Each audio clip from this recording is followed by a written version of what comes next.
Shields up, Iron Breakers. How's everybody doing today on this fine Friday afternoon? Hopefully you're all doing good, and hopefully we can improve on that with another edition of today's episode of Khan's Anvil. You guys all having a good time? You guys enjoying yourselves? Can we get some likes in chat? Subscribe, bell notification icon, all of that usual stuff that you're supposed to do here on YouTube, because I got to shout it out at the beginning of the stream because later on I'm just going to completely forget. We all good? I had to change my setup around. I've changed a ton of stuff in my setup, and as well as the computer that I have here now, which is way more powerful, because I was thinking, oh, I gotta like upgrade for Monster Hunter Wilds because the 6900 XT wasn't cutting it. But instead of that, I just brought the computer that I had at home here because that has a more powerful GPU, and that will have me pretty much good and ready for when Wilds comes out. I'm pretty sure that it should run well on the 7900 XTX, even though I didn't really get to test it, but we'll see. Congrats on being early. I arrived precisely when I meant to. Obviously. Let me just... Why did this... Oh, okay. There's just something that started covering important information. That's YouTube reminding me to run ads. You're just like, hey, you want to run some ads? Oh, okay. Here, funny story before we begin. Although, before we begin, actually, we should do the usual thing of... We got to shout out our Thanes. Jeremy plays games and Colin LaSure supporting the channel as Thanes. Thank you very much for your outstanding support, gentlemen. Tip of the hat. Appreciate you, absolute giga chads. And thank you to everyone that's been supporting the channel. We have the Longbeard shout out a little bit further ahead as well. But thank you to everyone. The support this month has been out of this world. I don't deserve it, but I appreciate you. Thank you very, very much. Thank you, guys. Now, getting back into the swing of things, like I was saying, I'm going to be listening while working. Y'all have a good day, dudes. Yeah, dude, like, I'm happy to be second monitor content, all right? You put me right in there in your second monitor, or even minimized, and you just listen to the dulcet tones of my voice as I quietly seduce you into listening more and more. You are becoming relaxed. You are becoming very focused in my voice. Come on, I had 60 seconds of ads before the stream. Yeah, I wanted to talk a little bit about that. There was an interesting situation this week where I actually needed some support from YouTube. So because of my massive channel size, I do get assigned. I don't think it's just because of the channel size. I think it's because I participate in like YouTube polls and stuff like that, and feedback things that they do. I try to participate on those because, you know, it might be surprising, but I would very much like YouTube to be a better platform. And therefore, if maybe answering a couple of polls is a good thing. But I think because of that, they assigned a partner manager to me. So I actually needed some support because of some stuff that is happening on the channel. Let's just say that December 1st is going to be a very stressful day to me. I have no idea what the hell is going to happen. But yeah, there's going to be some changes. It's not like changes in content or anything like that. It's just I feel like all of my videos are likely going to explode because of a massive change that is happening that I'm not going to be getting too deep into. But if things go a little bit weird around December 1st, you guys will probably understand. It's a situation in the industry, whatever, right? But anyway, so I contact my partner support, and because I needed some advice about this thing that's happening in December 1st, and I start talking with her and all of that. You want to know what was her biggest concern? The biggest concern my partner support had is like, oh, do you know that you have mid-roll ads disabled on your live streams? And I was like, yep. And she's like, why do you have mid-roll ads disabled on your live streams? And I'm like, because I realized that all of the people that add themselves as members still have to watch those ads. which makes absolutely no fucking sense whatsoever. Like, why would you be giving me money and still be forced to watch ads during a live stream? So because of that, I cut off all the ads. Just like, that's interesting. Yeah, that might be something that you want to take back upstairs and maybe, you know, have a chat with the head honchos. And maybe, you know, if somebody has a membership to a channel, maybe they shouldn't get ads. I don't know. It's just a thought, you know? Kind of like how Twitch does it. Because it kind of makes sense. If somebody's giving you money, maybe, you know, don't do the ads thing. But that was their biggest concern. They're like, oh man, you know that a lot of YouTubers, they report that they get like 20% more money if they add mid-roll ads. And it's like, you know that I care more about my audience than I care about making 20% more money. Like, what the fuck? Day of work ends. Can't have you minimized anymore. It's okay. Just hide me in your screen. You'll still hear me. Most of this show is going to be talking anyway.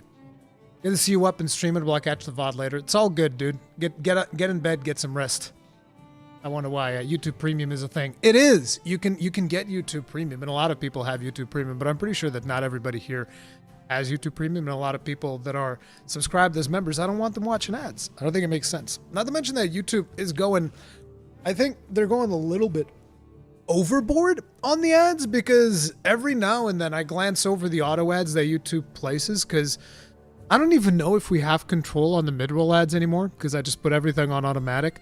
But every now and then, because I go and I grab little snippets of video to do content and whatnot. And when I'm grabbing those, usually I see where the ads are placed. Fucking shit, dude. Sometimes I look at those videos like, bro, there's like an ad every 2 minutes. What are you doing? It's insane. Having 2 toddlers, YouTube Premium is a mandatory requirement. Being somebody that consumes a lot of YouTube Premium has become a mandatory requirement for me as well. I actually started using YouTube Premium because when I was doing reaction streams on Twitch like a couple of years ago, people would complain that there would be ads in the video. So I was like, fine, you guys, I'll buy YouTube Premium so that you don't have to deal with ads. And then I just like, you know what? My favorite feature of YouTube Premium is actually, it almost sounds like I'm selling guys on YouTube Premium. I'm not. But my favorite feature is that I can listen to it on my phone with the phone, with the thing turned off, with the screen turned off. So I can just listen to YouTube without needing to have the phone with everything open and shit, which is good. Antonio, I see you all the time, brother. You don't have to do that. Thank you. I appreciate it, dude. I got you. Getting a little bit too crazy with the ads. Yeah, it is. Blippi has ads every 2 seconds, and my kids turn into Apex monsters every ad. By the way, if you have kids watching YouTube, one of the things that I would advise against, because I saw a couple of videos on this topic, I would strongly recommend against Coco Melon. That's something that I've banned in the household. No more Coco Melon for my kids. So yeah, just putting it out there. If Coco Melon is something that you have them watching, careful, that shit's gonna fuck their attention span, because of the editing style that they do is incredibly aggressive. So just warning you guys about that one. Back in my day, you could listen to YouTube with the screen closed without paying for it. That must have been a long time ago. I've never been able to do that on my phone. Without Premium, I've never been able to listen to YouTube with the screen closed. I've heard the horror stories about that. Yeah, exactly.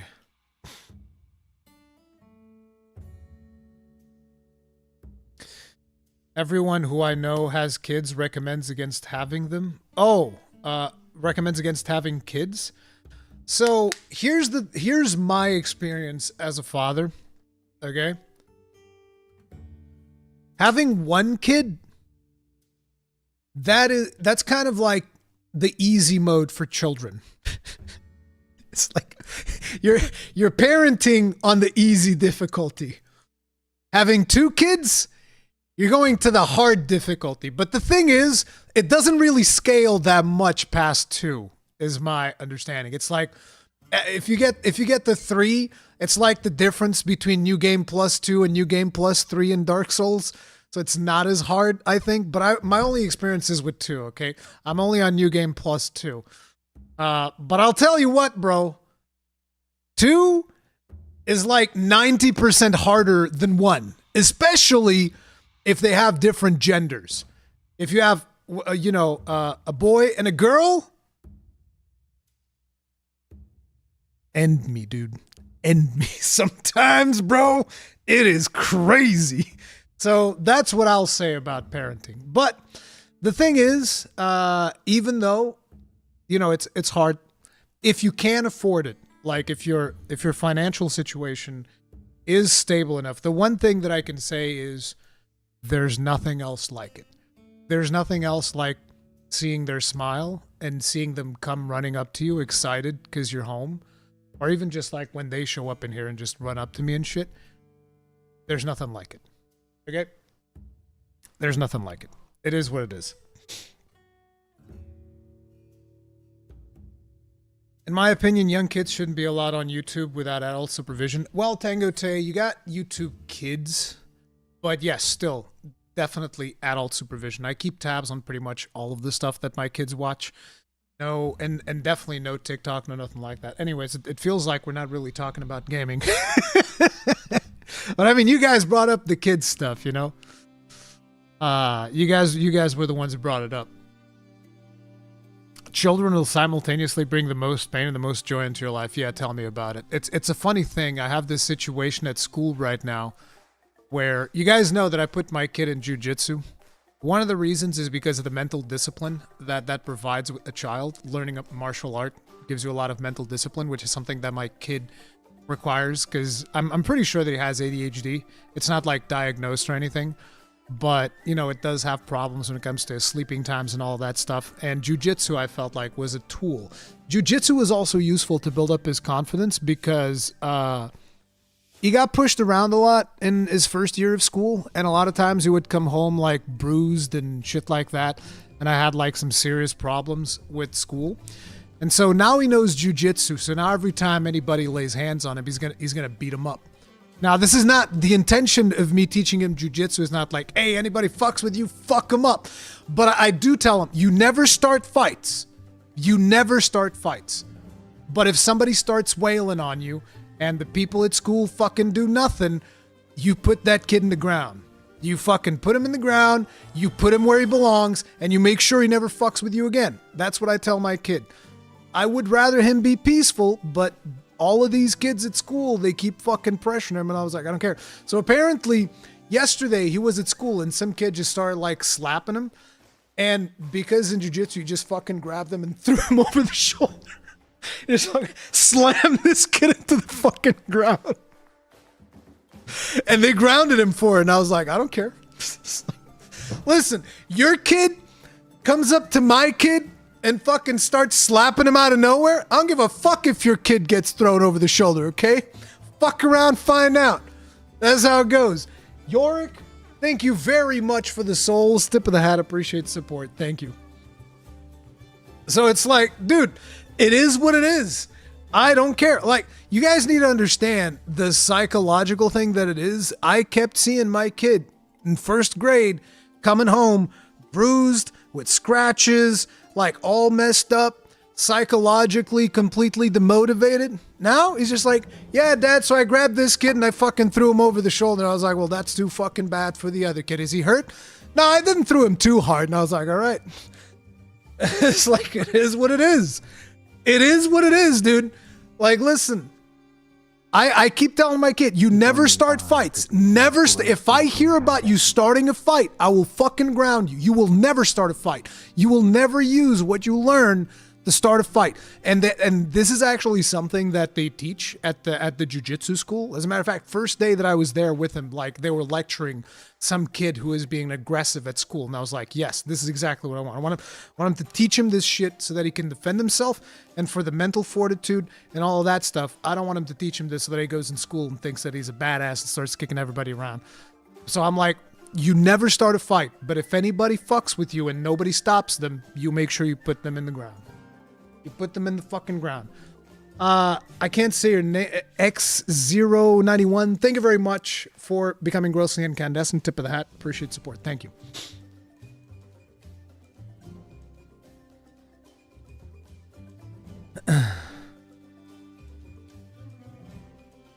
I had a friend who got bullied, getting slapped on his back constantly, so he made a paper full of pins taped to his back. Damn. Rurikhan, I have video evidence of you starting fights with the porch shot of Cabra. Yeah, my kid did that too. I actually played one hunt with my kid in the beta. It's pretty cool. Anyway, we have a lot of topics to go over today. So there's this video that I think I've been getting a lot of people telling me that I should have watched this during the beta days.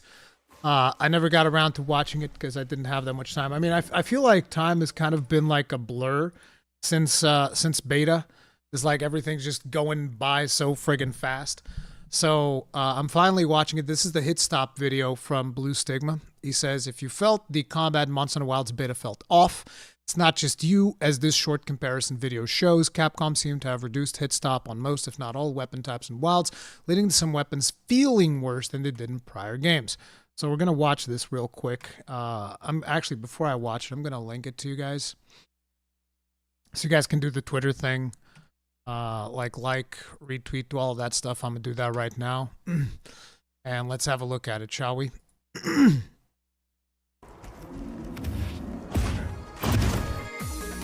Hit stop Monster Hunter. What is hit stop? A brief moment in which an attack animation pauses for dramatic effect whenever an attack successfully connects with an opponent. If you increase the number of frames that an attack's hit stop lasts for, its power can be exaggerated and emphasized as the brain has more time to register the attack, thus giving the impression that the attack is especially strong. Now, I've realized that this was a very big complaint during the beta, and it is something that I personally didn't feel quite as much. But let's check it out.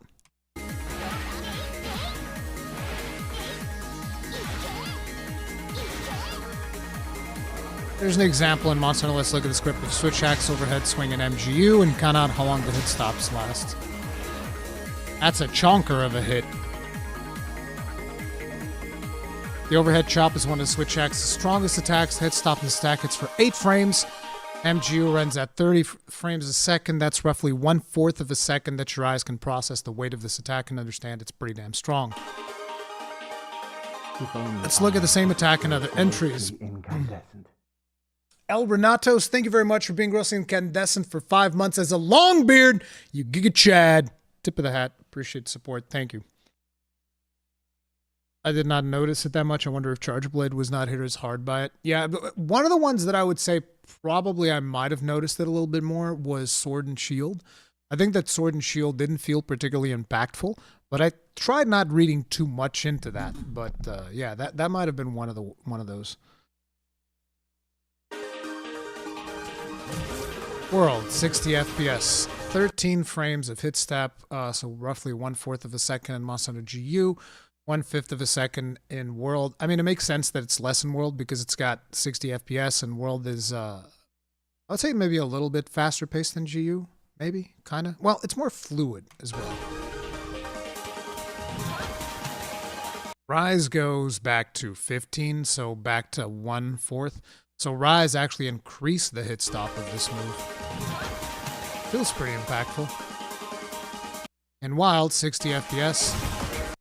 Ooh, there's no hit stop for this, but there's hit stop for other Switch Axe moves, right? There's hit stop for other Switch Axe moves, I think. Because, like, the Switch Axe felt reasonably impactful when I was playing it. Like, I think probably the Power Axe move, the move that gives you Power Axe.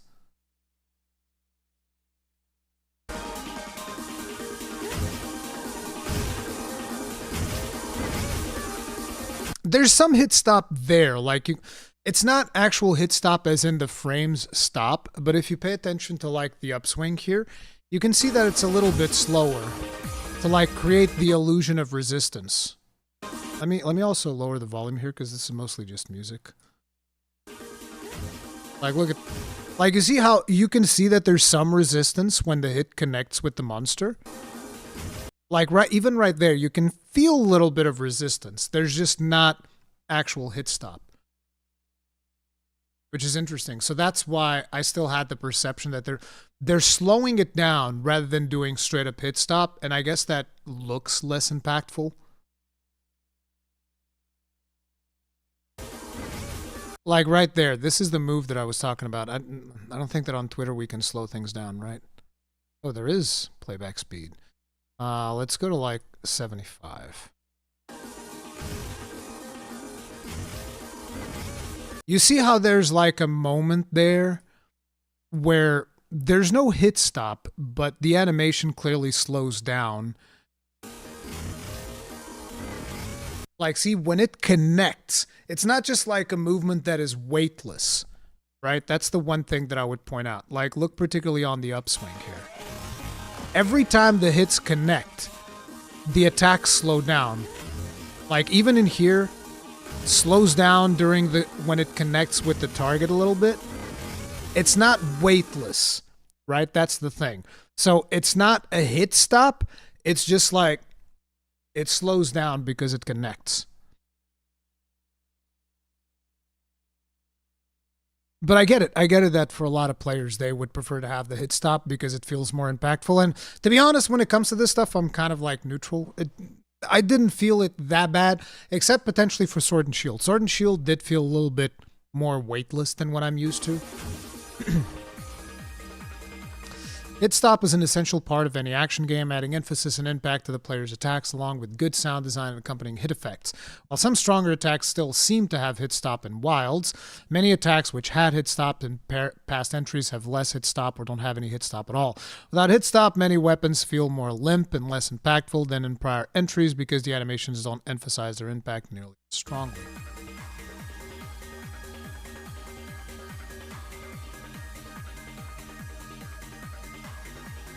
Oh yeah, the insect glaive is potentially one of those, because like the insect glaive, you have that the circle attack that you spin around and just like slam.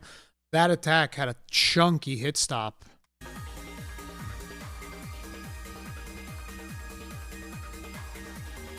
So hammer still has hit stop.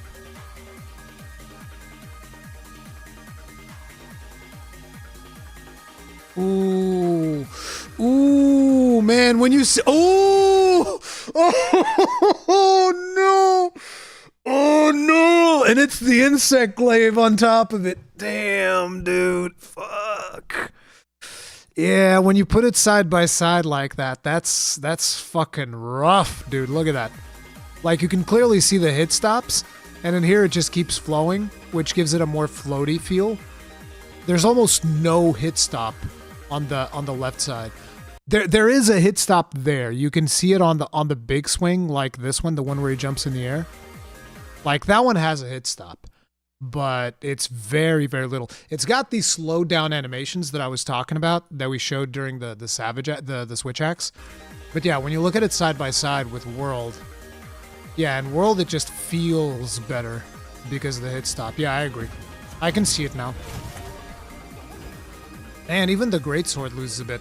In closing, while hit stop is still present to some extent, Monster Hunter Wilds, it's either reduced or removed outright in attacks where it was standard in prior entries. Though it is unclear why this change was made, one can only hope it's just a quirk of the beta and will be addressed before the full release of Wilds. Hopefully this video helps explain why the Wilds beta feels off, or otherwise shows how important hit stop is to crafting a satisfying action game.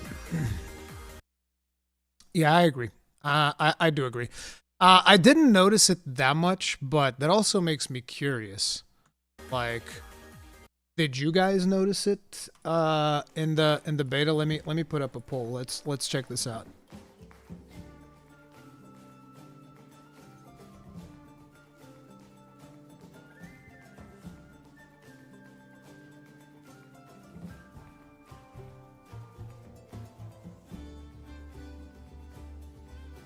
Let's see where we land. And please be honest, like, do not let this video kind of like, you know, take you back. Because, like, I would answer no.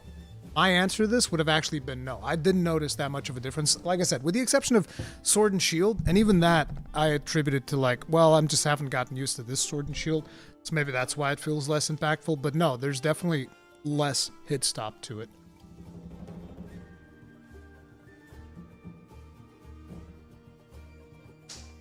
I felt it immediately with greatsword. Well, I guess if you're used to greatsword, that would definitely be a weapon where you would feel that. That insomnia thing is killing me. I can't see the difference. Bro, we could definitely see the difference in this video. 100%. I like the no hit stop because it feels smooth to me, but I would like it as an option. The thing is, hit stop fundamentally changes the animation timing, I feel like. So it's not as easy as that. And that actually could be bad news for people that want hit stop because when it comes to animations, I don't know how easy it is to just re-add hit stop. Like, there's probably balancing concerns that you have to take into this because the weapon of the flow of the weapon fundamentally changes with the hit stop. Even the hammer, which has a significant degree of hit stop, if you compare it to the image on the left, it feels very, very different. Leo Jomo, thank you very much for becoming grossly incandescent. Tip of the hat. Appreciate support. Thank you. So, as you guys can tell, we're actually quite divided here. You can see the poll results there on the bottom. No, you can't see it on the chat on screen, but I'll bring it up. Like, we can actually see it here. We're 56 at 44. So a lot of people actually didn't know 45 at this point.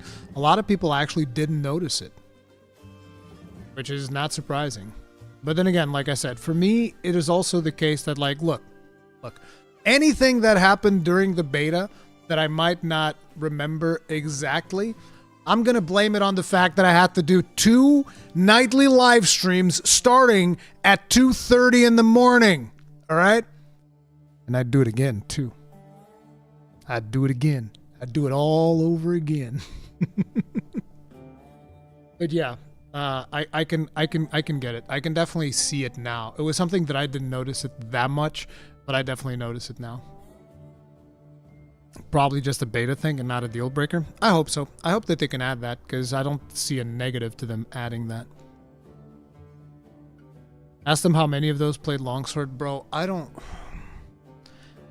even want to talk about the longsword anymore because I actually saw a video where somebody completely misconstrued everything that I said about the longsword, and they're just like using it to fuel this narrative that I hate the longsword. Like, I don't even want to talk about it anymore. Like, that's what's gonna happen. I'm just gonna stop talking about it altogether. I'm never gonna talk about the longsword again. Can be the most broken weapon in the game, can be one-shotting monsters. I'm like, I don't care. None of my business, because people way too much misconstrue my shit. Chief Hellhunter, thank you very much for becoming grossly incandescent. As a Longbeard, you giga Chad. Tip of the hat. Appreciate support. Thank you. Rurikhan is the longsword boogeyman. And the thing is, like I said, I only ever bring up the longsword when somebody else brings it up because I'm talking to somebody else in chat. That is usually the only situations where I'll talk about the longsword is because somebody in chat kind of like, hey, by the way, here's what I think about this specific thing about the longsword. I'll be like, well, I disagree because of this. And then people grab that and they fucking run with it. And the narrative just keeps propagating. Rurikhan hates the longsword. I fucking don't. Even that video that I made is because somebody commented, I'd like to see you destroy a monster. And I go in there, and first try that I ever do on an Apex Rathian, I get a better time than a weapon in which I have, fucking 1,000 hours in. That was the point that I was making. That's it. I wasn't making the point that I'm the best longsword player or anything like that. It's like, hey, look, here's what happened. Here you go. And here, I did the thing that you said. I would like to see you kill this monster in less than 15 minutes. I did it. Wasn't that hard. First try, too. Pascal Collet, thank you very much for becoming grossly incandescent. Tip of the hat. Appreciate support. Thank you. But yeah, it's just annoying. So I don't even want to talk about weapon balancing at all. People get way too passionate about it, and because of the fact that there's a decent chunk of people that watch my content now. And because of the fact that I got to interview the developers, a lot of people pay attention to what I say. And I don't want to be responsible for people that play longsword getting hate. I'm not interested. Like, listen, I hung out with one of the biggest longsword players in the world, and it was nothing but a fantastic experience. We had a blast talking about the game. Like me and Peppo, I consider him a friend. We were just hanging out the whole time we were at Gamescom. Every time I run into him, I was like, "Oh, this is awesome. Let's talk some more." But like people, they want to like push this thing. It's like, "Oh, Rurikhan hates it. He hates it." I don't fucking hate it. I don't care. I just want people to have fun in the video game. That's all I want. What was once a meme became canon. Yeah, it is now canon that I hate the longsword. You fraternizing with the enemy. Yep, that's me. Fraternizing with the enemy. My boy Peppo, dude. Peppo is awesome. Peppo's a really super cool dude. He's a super cool dude, straight up. It's like the console war, it's useless. Yeah, pretty much. But it's whatever. You know? It is what it is. So I gotta ask you guys something. Okay? We need to talk. We need to talk about this. Alright, team? Listen, I'm gonna do a poll. Alright? I'm gonna do a poll. And this is very important that I want you to answer truthfully. I don't want no glazing. I don't want none of that. No memes either. Just answer truthfully. The question is, do you trust me? Do you trust me? That is the question. And it's fine if you say no. I think that's perfectly fine. I don't think that trust is something that you just ask for. I think trust is something that you earn. And I would like to think that in over 17 years of content creation, by this point, I should have earned a certain amount of trust. I'd like to think so. I've been advised by my lawyer not to respond. Is your lawyer Dark Hero? Did Dark Hero advise you, Ark? Is this like the Monster Hunter Portuguese content creators are all turning against me? Is this my villain Ark? Trust you about what? About anything. Just like, do you trust me in general? Like if I say something, do you believe what I say, or do you think that I'm lying? That is an actual question. I trusted you once you dropped Diablo 4. And I want to make this clear. I don't think you should blind trust anybody. I think you should always fact check everyone. Especially in today's day and age, you straight up can't trust anyone. So I get it. To the people that say like, no, I genuinely don't trust you. That's fine. I don't expect blind trust. As a matter of fact, as you guys know, I basically encourage people to disagree with me and challenge my viewpoints often, and I like to engage. So long as, you know, things remain civil, I like to engage in viewpoints that are against mine. Like, an interesting thing was, one of the first times that I became aware of Ratatoskr, for instance, was because Ratatoskr was reading one of my posts and completely disagreeing with what I've said and expressing his views on why he disagreed. And I was like, I need to talk to this guy. Like, all the way back then, I was like, I need to talk to this guy. He's got interesting points. We should discuss stuff. So it's like, I actually seek out disagreement to a certain extent, so long as it's civil. Give me your reasons, Gunlance, man. Okay, so it seems that we're looking at 70, upwards of 70% approval rating, which is not too bad. It's not too bad. You know, I'll take it. I'll take it. At least more than 75% of you guys trust me. Thank you. I appreciate that. I don't take it for granted. But the reason I talk about this is because, obviously, we're talking about Monster Hunter Outlanders. Monster Hunter Outlanders is a mobile game. As you all know, I do not like mobile games. I don't play mobile games. I don't care for mobile games. but I would be lying if I said that this doesn't look cool. This looks cool. What I have seen of this game so far looks interesting. However, I am obviously super hesitant because of monetization. I am extremely hesitant, especially because it looks like this might potentially be kind of like Genshin Impact. It looks like it's probably going to have gacha elements to it. But like the open world survival aspects of it, I'm genuinely curious. I want to see how they tackle this. Now, this is not developed by Capcom. This is developed by Timmy Studio. These are the same people behind Call of Duty Mobile, Pokemon Unite. I fully expect this to have pay-to-win monetization. The thing is, how bad of pay-to-win is it going to be? Because Warframe's pay-to-win. Despite the fact that a lot of people that play Warframe be like, no, it's not pay to win. It's like, to me, look, it doesn't matter if it's 0.0001% of an advantage that you can buy. Pay to win is pay to win. I mean, hell, I remember when, what's the name of the game? Helldivers, when it came out. I was like, yeah, Helldivers is absolutely pay to win. But it's not like, oh my God, you can gain so much power. You can't get that much power, but you can get a certain amount of power by putting money in. So yes, it's pay to win. At that point, like, I don't care if the advantage is 0.0001. It's an advantage. It's pay to win. It makes things easier to categorize. So I fully expect this game to be pay to win. The thing is, how pay to win is it going to be? That's the actual question that I'm posing. And that's the one thing that I want to test out. I want to see if this plays well on PC using either that Google Play beta thing or BlueStacks or something like that. I want to see how this plays on PC. And then I want to see how badly is it pay to win.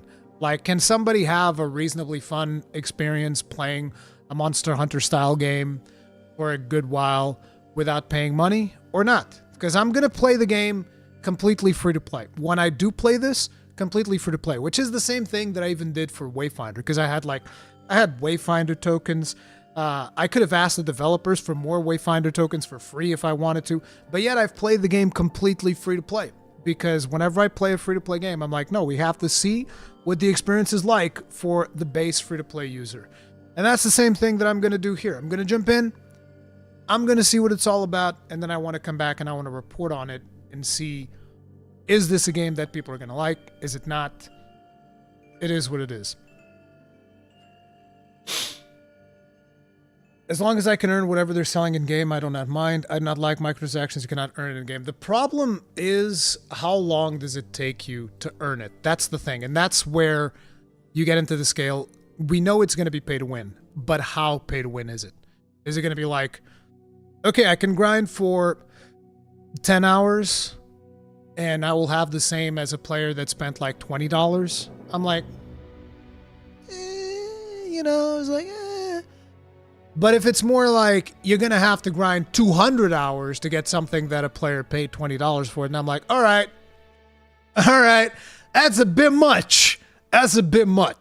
So yeah, that's the thing. Rurikhan, you think they'll drop support if they get greedy like they did with Pokemon Unite in Belgium, Netherlands, and Luxembourg? I have no idea. Like, listen, here's the thing when it comes to mobile games.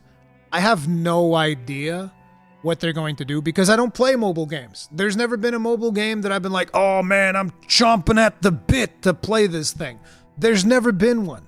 That's the thing. Like, even Monster Hunter now, which, a lot of people will probably expect, well, this is a Monster Hunter game. Obviously, Rurikhan's going to be tempted.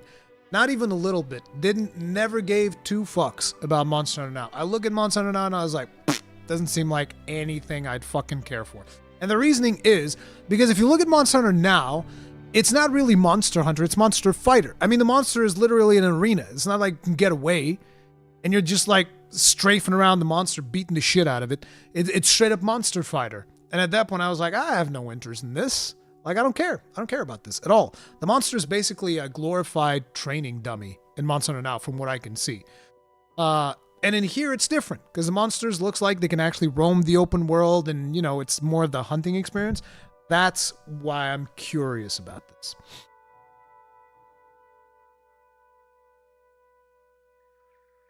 I don't really see it as pay to win. I don't know which game you're talking about, if that's like Pokemon Unite or whatever, but yeah. The only mobile game I loved and bought is Kingdom Rush. Play the crap out of it when it was a free browser game. Never heard of it. Nintendo sections off all the pay-to-win stuff into mobile. Hopefully this is the same for Monster Hunter, so it stays out of the main game. Yeah, I wouldn't expect any of the monetization practices that they do in Outlanders to ever come to the mainline games. Ray told me in private that he really loves mobile games, and Monster Hunter Now is his favorite Monster Hunter game. Did I? Austin Batika? Did I tell you that in private? If it has both gacha and microtransactions for power, then I will uninstall and never play this. Yeah, I think that's reasonable. This legit looks cool, but it's a mobile gacha game, and just that kills it for me. Yeah, I can understand. The interesting thing about gacha, my first foray into gacha was Genshin Impact. And the most interesting thing about Genshin Impact is because everybody complains about the gacha aspects, which I think it's a valid complaint. But that wasn't even the reason why I stopped playing Genshin Impact. I couldn't care less about the gacha aspects of it, because I never got to a point where I felt like, oh, I need to grind this thing 50 times over. Because I got burned out long before that, because the stamina system in that game was atrocious. I wanted to explore it because I was like, oh, this game world looks gorgeous, and I just want to like explore it. And I'd be climbing up a mountain, and I would spend like 10 seconds climbing, 2 minutes waiting for the stamina to recover. Then another 10 seconds climbing, another 2 minutes of waiting. And I got to a point that I was like, bro, I'm waiting every 2 minutes to play 10 seconds and then stop to wait again. Like, what? This isn't a video game. This is a waiting simulator. So I gave up. I was like, I'm never touching this again. So, yeah.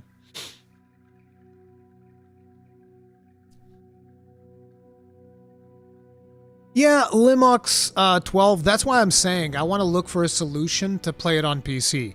Whether that's the Google Play beta thing, or whether that's BlueStacks, or whether that's something else. Because I'm not doing this. Okay? I'm not doing this. And I need to be playing it with a controller, like a proper fucking meaty controller in my big gorilla hands, okay? I need that tactile feel. Touch screens just straight up don't do it for me. How much money for an SSSR weapon? I have no idea. We'll see.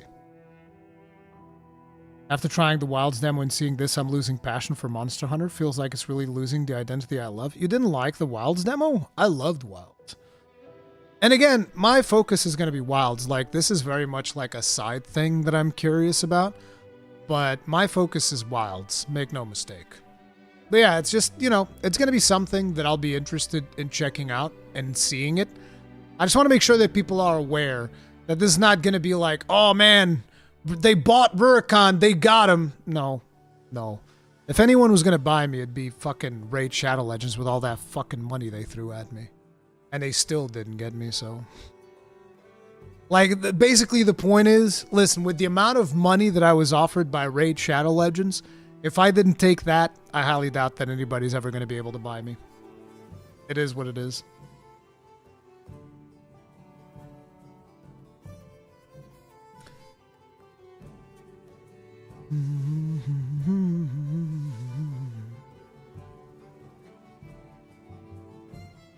I love when people say statements like that with no qualifiers. You lost me. Which statement? BlueStack, from my experience, hasn't worked out well. It's clunky in general, feels really bad, as well as it being laggy as hell. Yeah, that's going to be the problem, because, like, if I can't get that thing to run properly on a PC, might be a deal breaker. Might be a deal breaker. How much? It's free to play. Oh, how much have they offered me? There were some emails where it's like 30-second ad. All I had to do was like do a 30-second ad read, and they were like $2,000, no questions asked. And that was like their opening bid, which I probably could have negotiated to get like 3K or 4K. And I've had the $2,000 offer often enough that I could have bought a house. Yes. Straight up. Like, I would just receive, like, cold emails from, marketing teams for Raid Shadow Legends are at $2,000. 30-second ad read. And I never took it. That's the thing. Get that money, Rui? No, because listen. Right now, on YouTube, I make enough to live, like, a decent life. I don't need the extra $2,000 if it means that potentially someone in my audience would get addicted to a mobile video game that is going to be trash. Because I know that Raid Shadow Legends is trash. And me promoting that would be really bad. Especially because, again, like we've seen previously, a little bit earlier in the stream, we did a poll, do you trust me? And 80% of you said that you do. Well, not 80%, a little bit less than 80%. But you guys get the point. About 80% of you said that you do trust me. I don't take that lightly. And again, I know that some people will hear me say this and they'll start throwing shade at people that take these sponsorships. You need to understand the position that I'm in, because of the fact that the cost of living in Portugal is significantly less than the cost of living of somebody that lives in, like, fucking Los Angeles, right? Because not only do I live in Portugal, I don't live near, like, a big city. I live, like, in the middle of the country, right? So I'm away from big cities. So my cost of living is significantly lower than people living in the U.S., or especially people living in a big city in the U.S. So I don't blame people for, grabbing the bag if they get offered like $2,000 to do a 30-second ad read for Raid Shadow Legends, because people gotta fucking live, dude. Nobody complains about celebrities endorsing bullshit. Nobody complains about, like, let's say Cristiano Ronaldo doing a Head and Shoulders ad. Nobody cares about that. So why the fuck would I care about, other YouTubers doing a Raid Shadow Legends ad? I think it's perfectly legitimate. The thing is, if I can afford not to do it, I'm not going to do it. That's the point. And like I've said plenty of times, there may be a time where I have to take that bag. Like if I see that, YouTube money's not enough, my kids gotta fucking eat, guess what? Y'all are getting a Raid Shadow Legends ad. If only I but could be so grossly until such a time comes, I don't feel the need to do it. And this isn't like virtue signaling. This is me just like explaining, because sometimes there might be the notion, somebody's going to buy Rurikhan's opinion. Somebody was going to buy it. It was going to be Raid Shadow Legends because they offer a fuck ton of money. Icebreaker, thank you very much for the souls. Tip of the hat. Appreciate the support. For becoming grossly incandescent even. Tip of the hat. Appreciate the support. Thank you. I live in New York City. Oh my God. Your monthly mortgage. Your monthly mortgage is probably like 2 or 3 months of my YouTube revenue in New York City. Where you just doxed yourself? Did I? How did I dox myself? I mean, there's a video of me driving my car somewhere on the internet. There's a video of me driving my car straight to my house. It shouldn't be particularly hard for people to figure out where I live. It's like, look, best I can do is not be an absolute scumbag that's going to trigger somebody to come kill me, because at the end of the day, through internet sleuths, I'm sure that people can triangulate my position if they really want to. Best I can do is just be a decent enough individual that people won't want to kill me.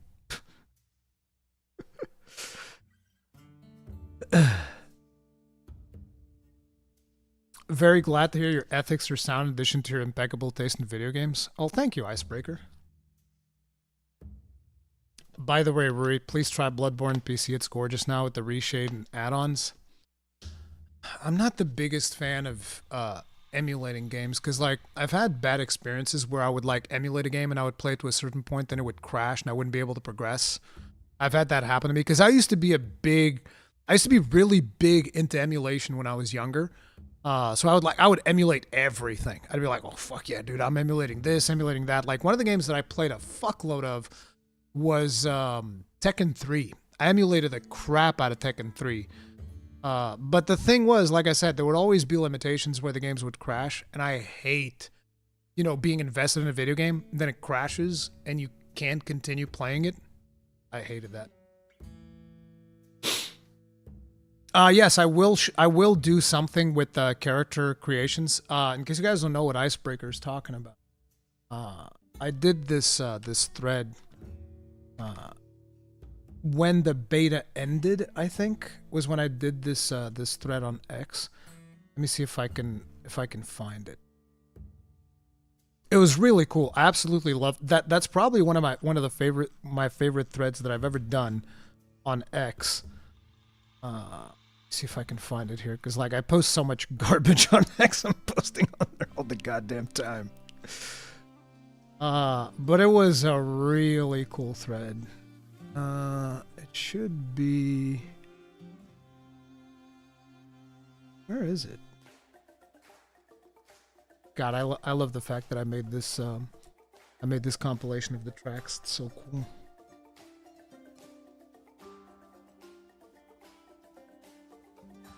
Why can't I find it?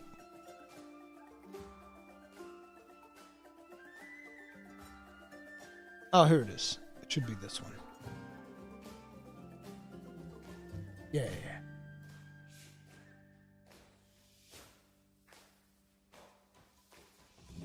It was this. I just go like, show me your hunter, and then I showed my hunter. Right? You got the Akira slide there. And then I went through this thread, and there's so many cool creations. Like here's Kegren's character. Oh, here Icebreaker's got like the top one. I actually retweeted this one because I thought it was really cool. Icebreaker straight up made an orc. He straight up created an orc in the thing. But yeah, I plan on going through and maybe choosing a couple of these and featuring them. But yeah, it was friggin' sweet. This thread was really, really cool. If you guys want to check it out, I'll link it in here, and you guys can see like everyone's hunter, and you can even post your own hunters in there if you got screen grabs of them. I was pretty much liking all of them, even though I got some in here that I don't know what was the intention behind what some people are trying to do. Maybe some people are doing some weird stuff. Not like this. This one's fun. But yeah, some people were doing some weird stuff, and those I didn't like, but like most of it I liked it, so that it would give more visibility. But yeah, this was an awesome thread. I really had fun with this. Orc is possible, but no dwarf. Hey, Kegren! Why you gotta be like that, bro? Why you gotta be like that? Wanted your opinions? Bro, I think your character looks amazing.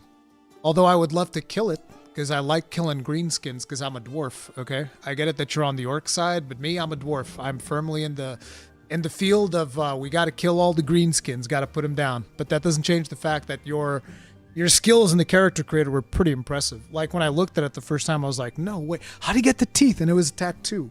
You made the teeth with the tattoo. Very, very creative, dude. X is poison. It's like, look, when it comes to X, right? The thing about X is that you get on X what you look for. You get exactly what you look for. And so I see a lot of times, and I see now particularly people are like, oh, I'm leaving the platform. And I get it. A lot of people are leaving the platform for political reasons. I think that's fine. If it goes against your politics or your religion, whatever, and you want to leave the platform, that's fine. But whenever I hear people say that like, oh, everybody is terrible on X, I feel like that is because we have a negative bias. We have an inherent negative bias. And this is something that happens to me quite often. Like I'll be browsing my comment section on YouTube, and I've talked about this plenty of times, but I'll read like 500 super positive comments of people that enjoyed a video that I've made or whatever, or having interactions amongst themselves and everybody's like having a good time. And then I'll read that one negative comment, and that will just like register in my brain, and it will just sit there rent-free. It will just live there literally rent-free for like a good 2 days. I'm not kidding. I read one negative comment on YouTube. I probably shouldn't even say this publicly because it will just, empower people to go in there and do it more. But this actually happens to me. Like I'll read one negative comment in my YouTube comment section, and it will be stuck in there easily for 2 days. Not even exaggerated. For 2 days, every time that I have free time, my brain will go back and think about that comment and be like, oh, but remember what this guy said? Remember when he said that? Huh? How do you feel about that? And I think it's so messed up because, like, again, you read like a good 200, 300 positive comments, right? And then there's that one negative comment. It'll just like stick in there. And I think that's what happens with people on X. They'll have like a couple of negative interactions, and they'll hyper focus on them and they'll go back, because we also have this tendency on X to just like go on a reply spree. I've had this happen to me at once at like 5 a.m. I was popping off, and it was me and this other guy arguing about some random nonsense. It was something related to Monster Hunter, and we kept going back and forth and back and forth and back and forth. And I got to a point where I was like, I've been arguing with this person at 5 a.m. for a full hour. I'm so stupid. I'm so stupid. So I think that one of the reasons why there's such a negative perception of the platform is that, because most of the interactions that I usually have on X, they tend to be positive. Because, you know, I speak to the Monster Hunter community. A lot of people give me feedback. We all engage and go back and forth and celebrate how much we like Monster Hunter or how much we like another video game or something like that. And it's usually pretty positive stuff, and I just have a good time. Are there negative interactions in there every now and then? Yeah, but like I said, I think that with X, you get what you're looking for. So if you over-engage in the negative shit, you're going to get more negative shit in your timeline. If you overindulge in positive stuff, you're going to get more positive stuff in your timeline. That's the way that that's the way that I look at it.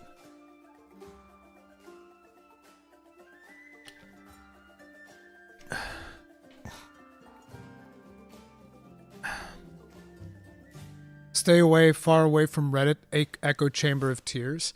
I was never able to really understand Reddit. Reddit is kind of like weird to me, because I would want to go in there and like post the stuff that I would do, but that goes against the culture of Reddit. Like, people don't want you to post your own things. They want somebody else to post your things, which was also, it was always weird for me. But I was like, at one point I gave up on that, and I would just go in there and like talk about random stuff.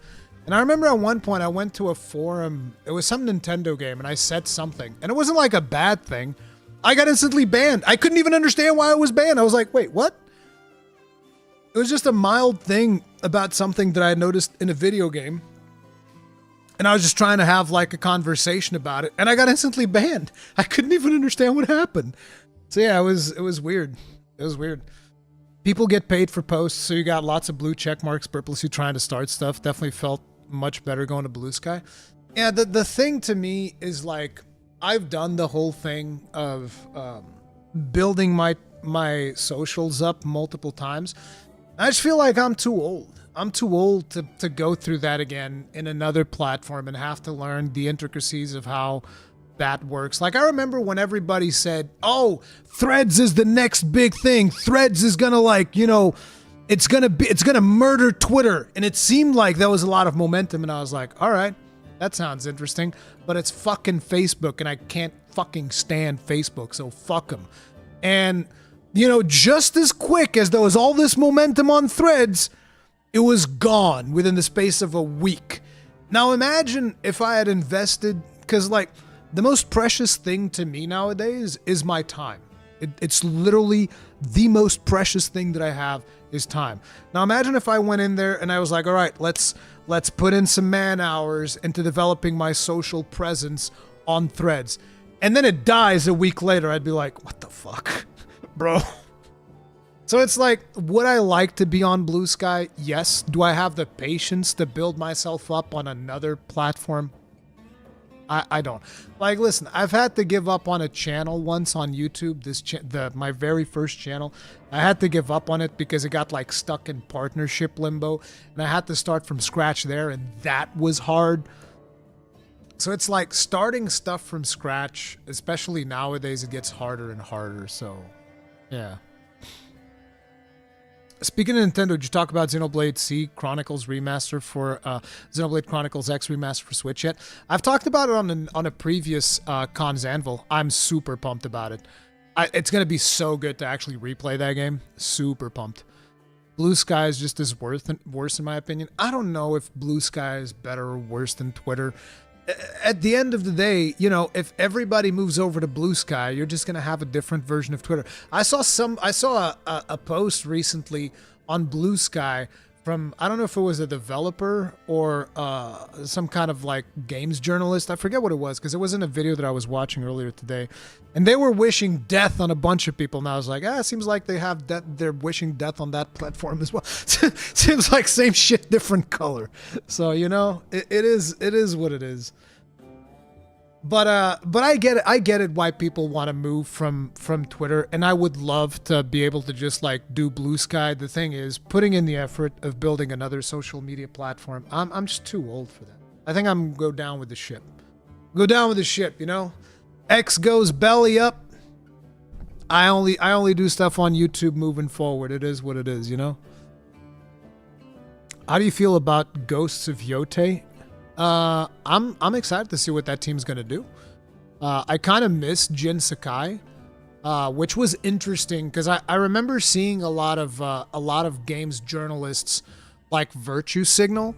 They started popping off on people like saying like, you're misogynist because you like Jin Sakai, and it's like, no, bro, Jin Sakai was a fucking awesome character, and dude, there was actually some revisionist history there, where people were saying that Jin Sakai was a bad character and that Ghost of Yote was going to be so much better because it had a female lead. And I was like, why do you have to make this such a stupid war?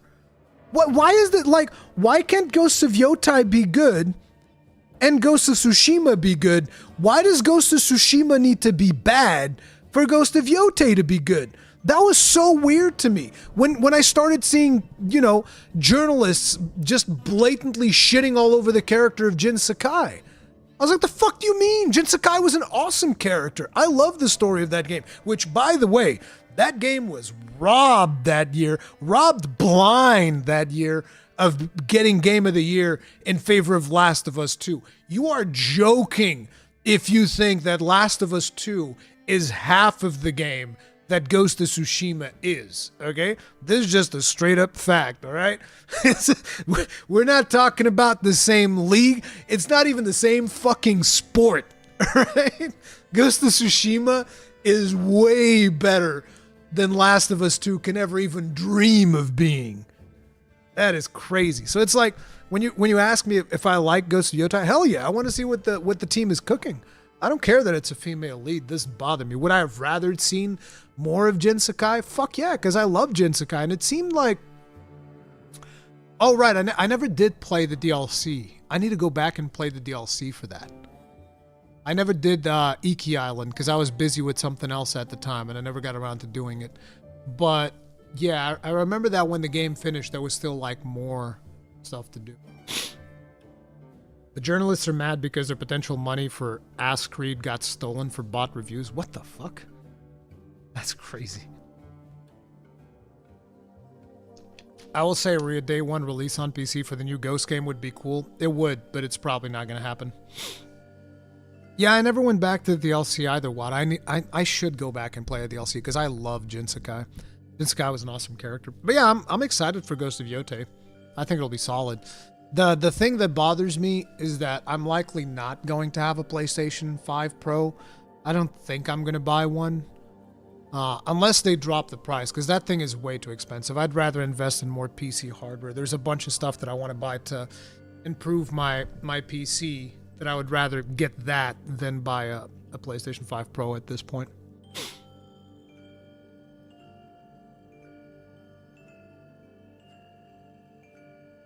Also, Last of Us 2 is the same year as Hades. Yeah. Need to play that game after I get a computer, yeah. I like Ghost of Tsushima, but it's very repetitive. I mean, a lot of the games that I like could be considered somewhat repetitive. That's one of the things. Like, I often see people complain about repetitive combat in certain games, and then I look at myself spending almost 3,000 hours playing Monster Hunter World Iceborne. And it's like, do I really get to complain about repetitive gameplay? I don't think I can speak much about repetitive gameplay. Like, Capcom says, hey, you guys should play Monster Hunter World again. And I was like, you know what? I think that's a good idea. And I go back and I put another 300 hours into Monster Hunter World. I don't think I get to complain about repetitive gameplay.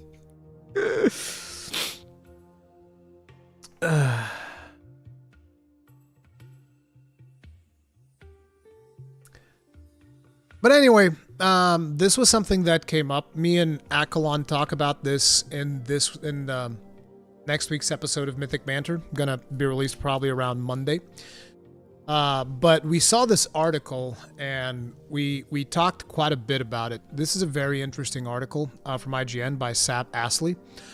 The blockbuster games bubble has burst. The AAA industry survival may depend on a smaller scale, creatively diverse games. Apparently, across the past 2 years, by the way, I'm gonna link this article. You guys want to check it out because I'm not gonna go over the whole thing. I'm just gonna give you guys like the main talking points that I've encountered. Across the past 2 years, we've lost over 23,000 jobs in the video game industry, with 6,000 just January this year alone. Over 30 video game development studios have ceased operations, including Arcane Austin, Volition, and most recently Firewalk Studios. Those of you who don't know, Firewalk Studios are the people behind that amazing game Concord. What's worse, this trend only shows signs of continuing rather than diminishing. This is a serious problem that we have in this industry. And this is kind of like one of the biggest reasons as to why we're seeing all of these jobs being lost in recent memory over the last couple of years is because of the COVID lockdowns. Because what happened was these publishing companies, they saw, oh my God, look at all of these people that are now playing video games because people were forced to stay at home. They're on lockdown. And, there's nothing to do when you're at home except, having sex, watching Netflix, playing video games.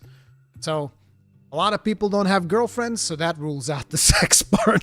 If they do have girlfriends, you can only have sex so much before you get a little bit bored of it. So at that point, you're looking at Netflix, and you can only watch so many series before you're bored of that, and at that point, you get the video games. So that's why there was such an increase in people playing video games during these lockdowns. But these companies, they always think short-term profit. So what do? We need to go on a hiring spree. Hire all of these people to make more video games because this is the new norm. We've got all of these new people coming into the gaming industry. This is totally not a temporary thing because of lockdowns. So we should just make projections based and use this as the new base, which is the exact opposite way in which I run my YouTube channel. Right? Like, whenever I get a little bit of success, whenever my channel grows a little bit, I'm like, better save up because all this shit's going to be gone tomorrow. That's the way that I look at it, Keep saving up as much as possible because all this shit might be gone tomorrow. That's literally the way that I run my YouTube channel, okay? If the YouTube channel goes away tomorrow, I would probably still be fine to survive for 1 or 2 years without doing anything at all until I'm able to land another job or do something else. Because I've always treated this as something that can end tomorrow. But that's clearly not the case for anybody in the video game industry. They're like, anything good happens, it's like, bro, it's what we call in Portugal the time of the fat cows. It's the time of the fat cows, baby. Look at these fat cows, fat and plumpy. They got so much milk. We're gonna carve them up after we get all the milk from them. Gonna have the finest steaks. Look at how fat these cows are. It's the time of the fat cows. It is what it is. Having sex and playing video games, I agree. Yeah, dude. Western AAA game is a joke now. Yeah, so masturbation doesn't count. I mean, masturbation counts as you having sex with yourself. Is making a game for 8 years short-term profits, though? But why are they making... But see, that's the thing. The reason why the game is made for 8 years is because the company's plan was to pump it out in 3. But then they realize, oh, we can't pump it out in 3, and then they get stuck in sunk cost fallacy, and they just keep pushing it and pushing it and pushing it, right? I'm sure Ryozu's got your back, Ruri. Wouldn't that be good? Once I heard Coke Carnage saying the same. What, that he ran his channel like everything could end? Yeah, dude. Fat Cows Over the Wild's main theme goes hard. It's insane how blindly greedy game companies consistently are. They're constantly looking for the next big hit, like the most degenerate gambler in a casino. Absolutely, dude. Absolutely. And that's a problem. But, yeah. And then they go on to say just 5 years ago, AAA projects average budget ranged from 50 to 150 million. And today, the minimum average is 200 million, which is insane. If you just think about it, that the minimum average for a AAA game is 200 million bones, you're crazy. I don't even know if the Elden Ring budget would be 200 million. From Software is usually a little bit smarter about their budget than a lot of these other AAA video game makers, though. And then they also say it's far from just Call of Duty facing balloon costs. In the same CMA report, an anonymous publisher admits that the development costs for one of its franchise, this is an anonymous publisher, admits the development costs for one of its franchises reached 660 million, with 550 million of marketing costs on top of that. A $1.2 billion game. That is absolutely crazy. That is absolutely crazy, dude. 1.2 billion? You're insane. The amount of money that you are pumping into this, not to mention just the ridiculous cost of marketing. Like, if you think about this, it's almost as much in marketing alone as it is in developing the actual video game. It's crazy. Absolutely crazy. Degenerate gambling. And another interesting thing is that yesterday I was watching the weekly recap from SkillUp, and in there he was talking about how, I think it's Take-Two. Take-Two, they had their subsidiary, Private Division, which were the ones that specialized in like indie projects and stuff like that. Like some of the things that came out of Private Division would include The Outer Worlds, No Rest for the Wicked. That came from Private Division, even though Take-Two is keeping No Rest for the Wicked, I think. But basically they're getting rid of Private Division, and they said, yeah, we're in the business of making big blockbuster titles. Almost as if to say, like, fuck these small indie games. Who gives a shit about this? We're in here to make like GTA 6. It's like, bro, there's a lot of really good small video games out there. Like Wayfinder's an amazing video game. I don't know how many hours I have on there. I can't wait to get back into it because, I just haven't had time. I need to stream that. I need to stream the actual end of the game because we haven't gotten to the end of the game. But I've done some of the Mythic hunts. Absolutely phenomenal. There's a ton of really good indie experiences. And the fact that a lot of these companies are just like, no, we're making the big AAA budget. It's fucking ridiculous. And then what ends up happening is these examples of the current AAA publishing cull reflect a deep-rooted fear to engage with anything new and original, with publishers perhaps more risk-averse than ever to stray out of their established IP safety bars. When the reality is, if your budgets weren't ballooning like this, you could actually take some chances and, try something a little bit different. But no, it's just like they're going off and just playing it super safe. And with that, you end up with stuff that is just nice. It's just not super original, which I think is a problem.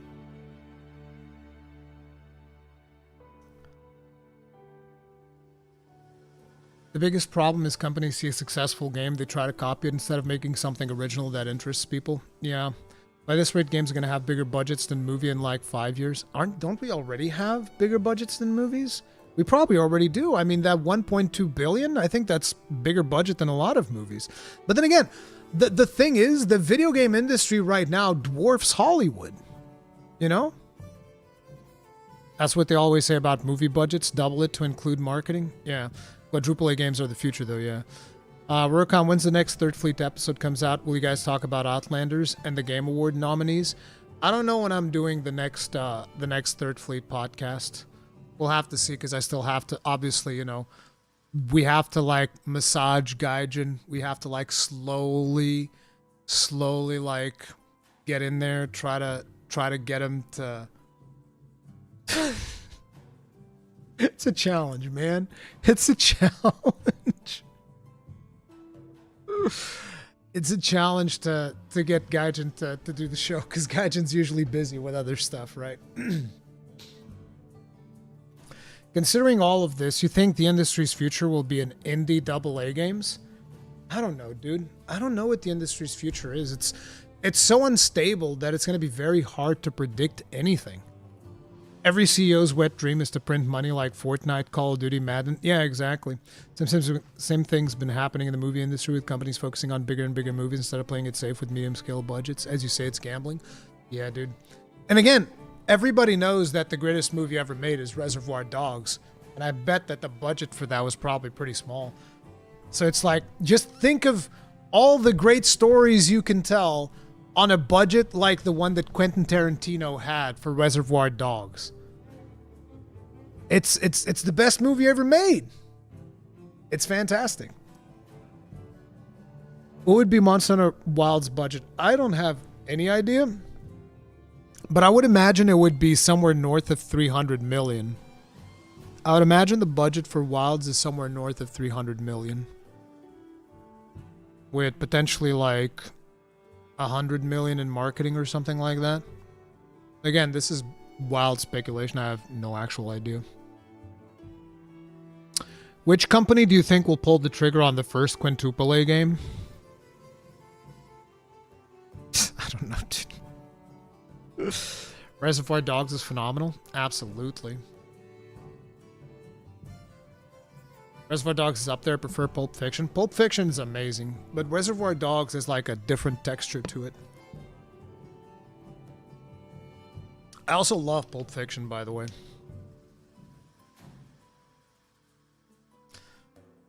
Best movie is Scent of a Woman, Fight Me. I don't know if I've ever watched that. Ruri, you're not allowed to call yourself middle-aged when you're younger than I am. Kavadu, I got news, buddy.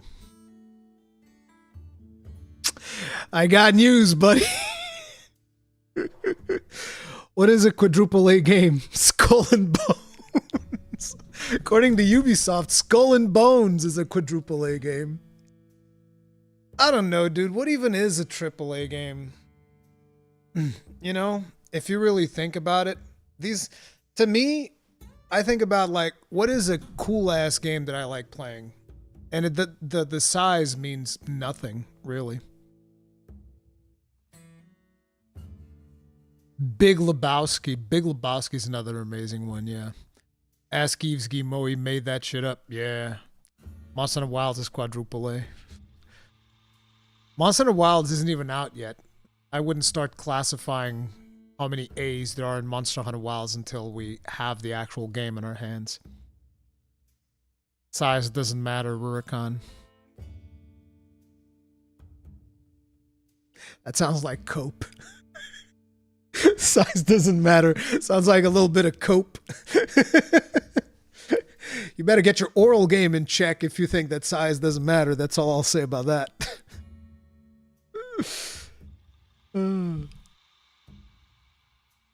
There are no ways in Monster Hunter Wild. Spelling's not that hard. It's how you use it. I remember there was a commercial for a car or something that made that statement. Size doesn't matter. It's how you use it. Quadruple A, $70 plus microtransactions. Yeah, I'm not touching GTA 6 with a 43-kilometer pole. I'm not excited for GTA 6 at all. But then again, GTA 6 is just not my kind of game. I greatly enjoyed GTA 5, the single player. But the reality is that, you know, the reason why the guys from Take-Two wanted to get rid of Private Division is because they just wanted to make more shark cards, bro. You have any idea how much money they're making on those fucking shark cards? It's disgusting. It's absolutely disgusting. But the reality is we enable that. We as a community, we enable that. I mean, not we as in us here. I don't think that we're the ones that are enabling shark cards. But the gaming community at large are the ones that enable that. So yeah. I don't care about GTA since after Vice City was cool for that time. GTA 5 was cool, I think. I think GTA 5 was cool. I enjoyed it. But yeah, it is what it is. So next up, we have We have a fantastic story, boys. Brought to you by the Skin Job Company. Do you guys love hearing about the Skin Job Company? Now, I understand that probably there's going to be some people that don't necessarily understand what I mean by skin job. Probably some people might even think that's like a racially loaded term or something. Skin job, at least for me, comes from Battlestar Galactica. Battlestar Galactica is this sci-fi series, for those of you that don't know, where you have these robots called Cylons that are kind of like taken over, and it's the humanity against the robots and all of that stuff. But you get to a point where these robots, they assume the guise of humans. So they're kind of like cyborgs, I guess you could call them. Except I think they're fully organic. I don't know. It's been a while since I've watched Battlestar Galactica. But the point is, some of the humans would start using that term, skin jobs, as a pejorative thing because, inside, technically speaking, they're machines, they're robots, they're consciousness of the enemy. But on the outside, they look like humans. So that's why they call them skin jobs. And that is how I like to refer to our good friends at NetEase. Because NetEase, basically that's what they do. They have like their video game engine, which is usually, they have like a bog standard action RPG engine that they made. And then they put different skins on it. So they do skin jobs, because underneath, it's a NetEase piece of slop, but on the outside, it looks like Diablo, because they're the ones who made Diablo Immortal. Now, I need you guys to understand, I spent 40 hours of my goddamn life playing Diablo Immortal so that I could shit on it relentlessly and have the authority to do so. So any opportunity that I get to take a big old dump on Diablo Immortal, I can do so with authority because I played that godforsaken piece of filth for 40 hours, okay?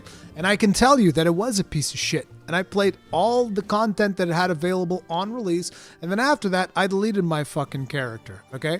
I played all the content, did my review of the game, and deleted my character because that's a piece of garbage, okay? That game's a piece of garbage. And there were a lot of people that were saying, if you take away the monetization, there's actually a good Diablo game in here. No, you're fucking wrong. There's shit in there, okay? Even if you take away the bad monetization, that game was shit. It's that simple. Now, this is the company that made that game. This is also the company that is going to make Destiny Rising, which is going to be another slop piece of shit, right? And apparently, some of their employees were arrested in an alleged multi-million-dollar fraud schemes that involves nearly 30 companies. And that put a big old smile on my face. Big old smile. Oh no, they were involved in money laundering?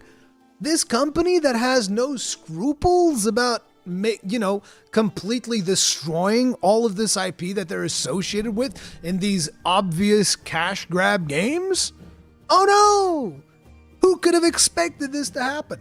So we have here, late last week, Bloomberg and the Chinese outlet Li Fang reported that several NetEase employees have been arrested for money laundering and bribery. The company is currently developing the Overwatch 2 competitive Marvel Rivals and the mobile game Destiny Rising.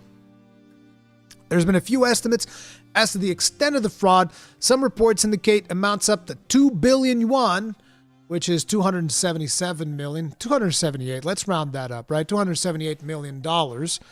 But the game developer reports that the actual price is likely closer to 800 to 1 billion yuan, which is actually only about 111 million to 140 million dollars. I mean, what's 140 million dollars laundered between friends? It's only more money than any of us will even like it. We will never even experience 1% of this wealth in our lives. At least most of the people in here, I would imagine. Most of us will never even experience 1% of this wealth in our entire lives. Fuck, dude.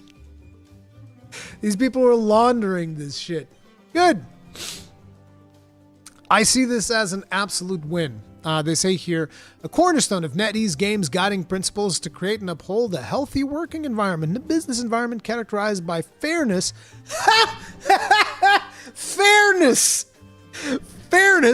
transparency, and integrity. Whilst we deeply value our team members' contributions and we proactively protect the rights and interests of our employees and business partners alike, we have a zero-tolerance approach to any form of corrupt behavior. Fairness and transparency. The Skin Job Company talking about fairness, transparency, and integrity. What a joke, bro. What a bad joke. What a bad joke, dude. Oh, man. That is crazy. Destiny rising prices due to inflation. Oh, man. What are they doing with the $400,000 I put into my 4-star weapon? Wasn't it the gemstones? You level up the gemstones. Not the weapons. The gemstones is what you leveled up. I remember you had to pay like $20 to actually get good loot in one dungeon. Fan-fucking-tastic. Rurikhan, but seriously, could big games gone flop be a way to laundering cash in big amounts? You mean like the fact that Sony lost $400 million on Concord? No, I don't think that would be an effective strategy.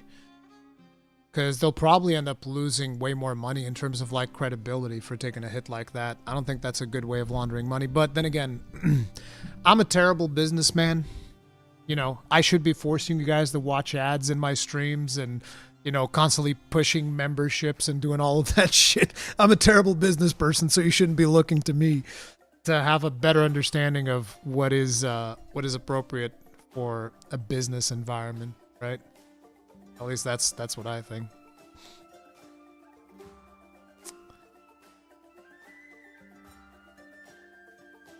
Filthy no cresters. Imagine people getting shamed for not doing the cresting stuff in Diablo Immortal. It's also very illegal to do that. Yeah. Anyway, Raid Shadow Legends. Yes, guys, by the way, this live stream brought to you by Raid Shadow. If you guys enter this code, like, you guys see the QR code in the corner there? If you guys scan that code, you'll get my exclusive Monster Hunter Champion in Raid Shadow. The Wild's waiting room music is killing me. I love this music. It's so good. Dude, the soundtrack of this game is so good. It's insane. You haven't seen the movie The Producers? Nope. Ad piss breaks. Yeah, that's the one thing. You will get to see ads whenever I take a piss break. That will happen. That will most definitely happen. Okay, so this is going to be just like a couple of quick news. These aren't quite as important, I feel like. I mean, it's going to be important if you're going to be building a PC, but it seems that the pricing for the Nvidia GeForce RTX 5090 leaked, and it's eye-wateringly high. So the price is $19.99 to $24.99 GDDR7. Bro, if the MSRP of the 5090 starts at $2,000, once that bitch hits Europe, it's going to be like 3,000 euros. 3,000 euros.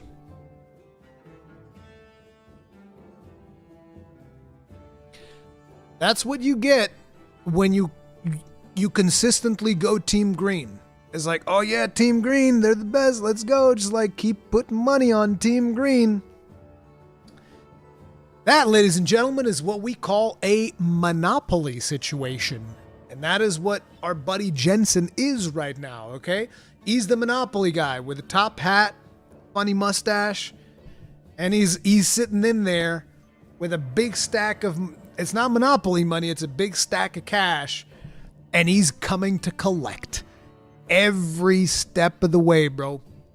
He's coming in to collect. He's like, oh, you guys want these new GPUs, baby?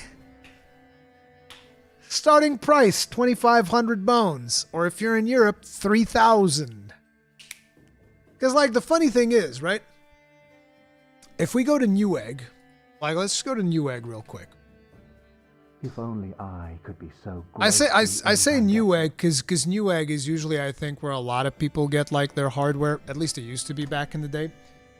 Annie, thank you very much for becoming grossly incandescent. Tip of the hat. Appreciate support. Look at this. Let's actually sort it by the cheapest, lowest price.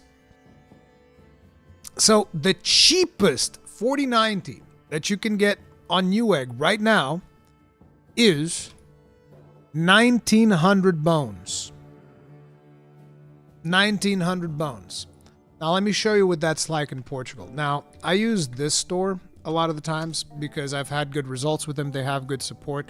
So if shit goes wrong, you know, they're not going to dick me over. So I like using these guys. I have a good relationship with them. Let's see how much a 4090 costs here. Are we?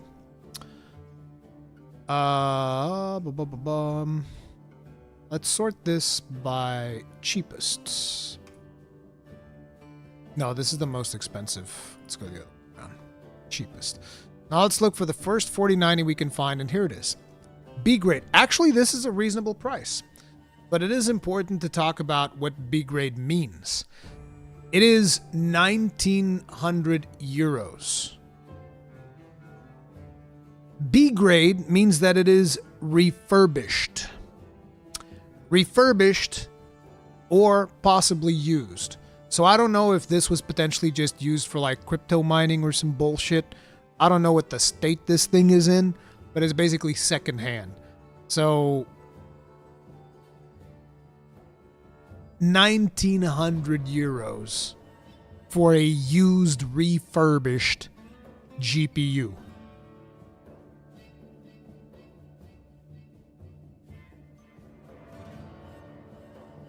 Keep that in mind.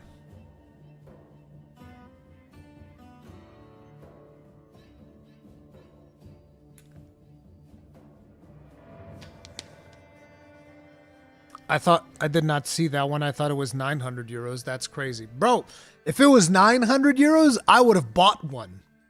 I would have bought a 4090 if it was 900 euros. It's never going to beat. What is actually the MSRP of these boards, by the way? MSRP 4090.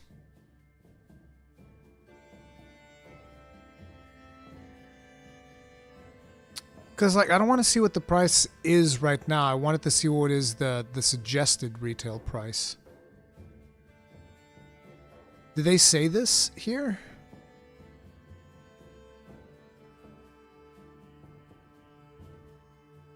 But I believe that the MSRP is significantly lower than whatever we're getting.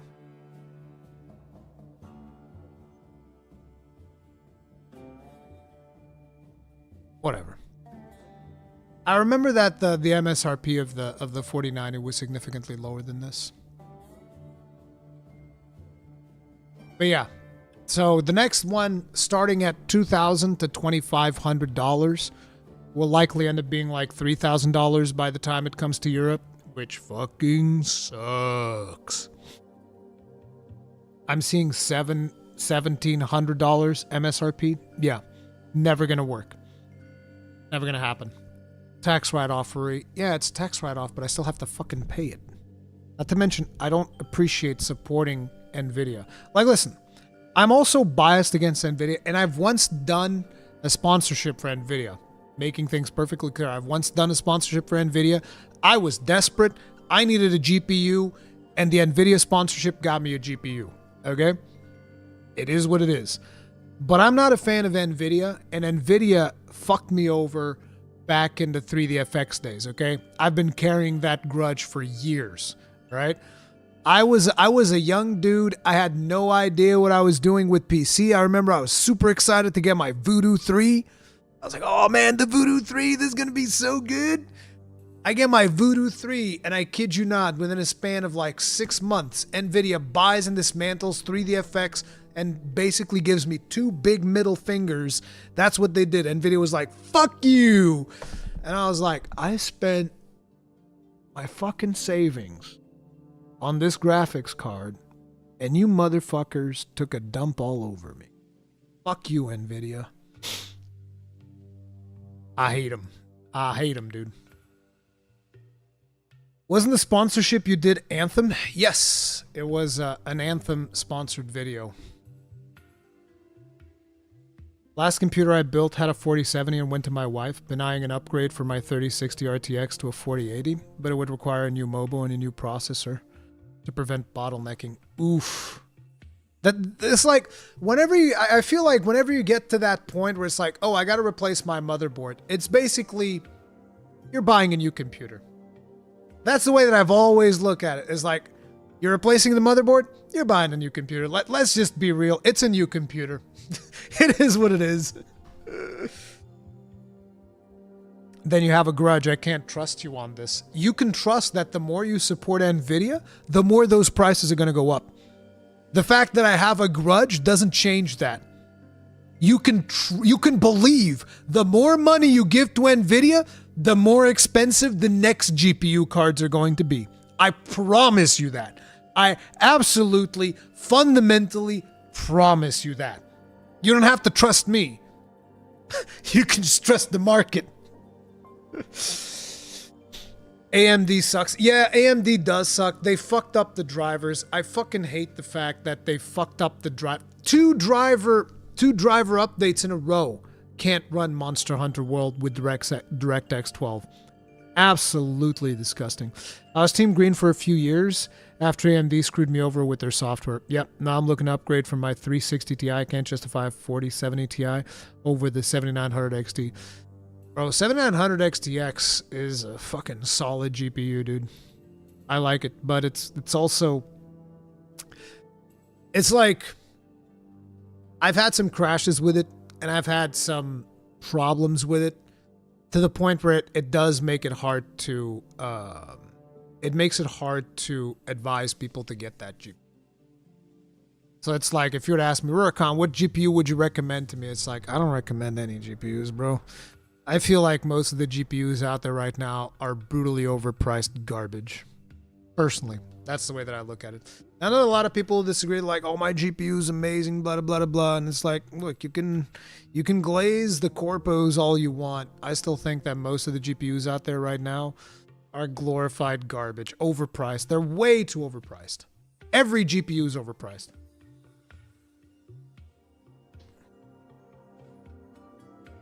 Every GPU is overpriced right now. It's pick your poison at this point. Exactly. It is very much pick your poison, which fucking sucks. And you know, we've also had to embrace the upscaling overlords. Am I right? Are you all ready to embrace our upscaling overlords? I'm like, I've given up on that argument. Like a lot of, I get into arguments with a lot of people about that. Because they're like, well, native is just not efficient. And I was like, why is native not efficient? Because the developers don't make video games for native resolution anymore. They make video games for the LSS and FSR. Everything is upscaled. Everything is upscaled. And that's just the way of the world now. So everybody needs to just get used. Every single game moving forward, it's FSR and DLSS. That's just baseline. We're giving up on native resolution. It is gone. No more native resolution. Which sucks. Because oftentimes and the reason it sucks is the reason why they're doing it.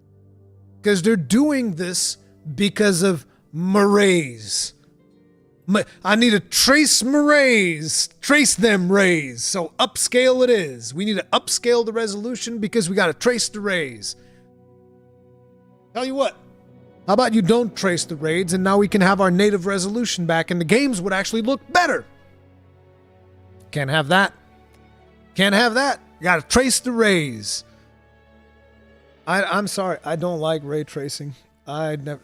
Oh, that's the other thing, Zero Arts. I was actually surprised, but apparently there are games running on 8K. You guys remember how I made fun of that?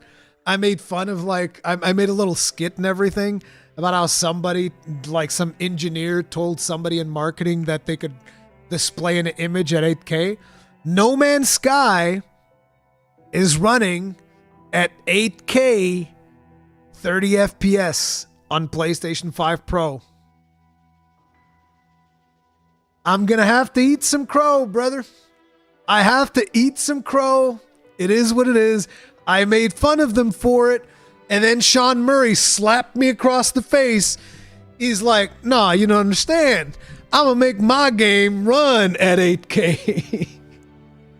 He fucking did it. He made that game run 8K and is like, hey, all right, bro. What's ray tracing? It is technology to display lights in real time, light rays in real time, reflections in real time, and all of that stuff, which wasn't happening in games. They were using like tricks to show you reflections and shit like that. Now they can actually render those in real time using ray tracing, which is technology that is present in Nvidia GPUs. The problem is there's a hefty cost to ray tracing, and in my opinion, the improved visual fidelity that you get from ray tracing is not worth the price we're paying. But, you know, most developer artists got like a big boner for ray tracing. So now we're all stuck doing upscaled resolutions and frame generations to make up for the fact that they want to trace those fucking rays. And it sucks. How old is Ruri, guys? He hardly seems old to me. I'm 42. 42. But hey, I'll take, if anybody wants to say that I look younger, I'll take it, brother. I'll take all the compliments I can get.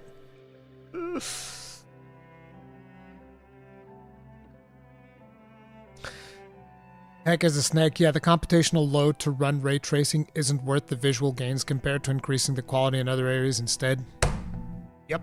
Unfortunately, we're all stuck in the ray tracing era, and everybody wants to trace the rays, and that sucks. I am not even joking when I tell you that, in my opinion, ray tracing is an absolute scam. The quality that you get, the immersion that you get from ray tracing is not worth the performance cost of ray tracing. It never has been, it never will be, because performance is way more important than tracing rays will ever be. Period. This is not up for debate. This is not a discussion. This is a fact. It is what it is. So we have another short story here, which is something that we keep seeing. I remember that people told me to go pound sand when I complained about this in Diablo 4, so here you go. I'm going to bring it up. I am that petty, okay? To all the people that told me when Diablo 4 was coming out, I made my video saying that this is a disgusting practice and people keep doing it, and we shouldn't support this, blah, blah, blah, blah, and everybody told me to go pound sand. I'm like, hey, brother, there you go. Now everybody gets their 5 days early access. And you know what? You know what? The thing is, I win with this, okay? I need you to understand. Whenever a video game has days of early access, as a streamer, this is fucking great, because there's way more people out there trying to see during those 5 days whether that is a game that they're interested in or not. So to me, I'm winning, baby. This is great. As a streamer, this is a fantastic feature for me. So all of those people that told me to go pound sand when I said, hey, Diablo doing 3 days early access is pay to win and it's a piece of garbage, and people are like, shut the fuck up. You pay that price, motherfucker. It's like, okay. Hey, it is what it is. It is what it is.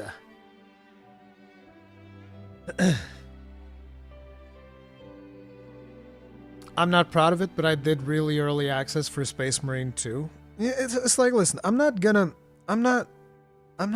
to blame people for doing that. Like, I've given up on a lot of these things, right? It's like, I'm just putting it out there that a lot of people gave me shit when I complained about it, and that is the reason why we now have it standardized. That is the reason, like, whenever the community complains about something and you go out there and you're just like, nah, that's not a valid complaint. Okay, well, there you go. Now it's standard. Yo, Ruri, how did you get into streaming and making videos? I liked doing it. That was it. But I kind of realized very early on when I started making videos that it was by far, when it came to things that could be considered work, because this never feels like work. You know, you have those streamers out there that are going like, oh, you don't understand. Streaming is so much more stressful than a 9-to-5 job. And I was like, you've never done a 9-to-5 job and it fucking shows. You're crazy. You're crazy if you think that streaming is more stressful than a 9-to-5 job. You're insane. Like, bro, I used to do, it wasn't even a 9-to-5 because like I didn't really have a schedule because I did IT consulting. And it's like, I used to have to do like fucking 1 hour, actually it was more like 2-hour commutes every day because it was 1 hour going and another hour coming back home. And it's like, you're insane. You sit on a throne of privilege when you're going like, streaming is harder than a 9-to-5. You don't understand the mental stress. It's like, brother, you don't understand the mental stress of people that are doing 9-to-5 to put food on the table, motherfucker. Some of these streamers doing this from like their fucking mansion with a basketball hoop in the background. Big ass couches and a basketball hoop in the background. And they're talking about it. It's like, you guys don't understand the struggle. You don't understand the struggle of streaming. I've done so many jobs before I landed on streaming and content creation. And let me tell you, is it mentally taxing? Absolutely. It is mentally taxing. Guess what? I'll still pick this any day of the week over doing a fucking 9-to-5. You're crazy. You are crazy.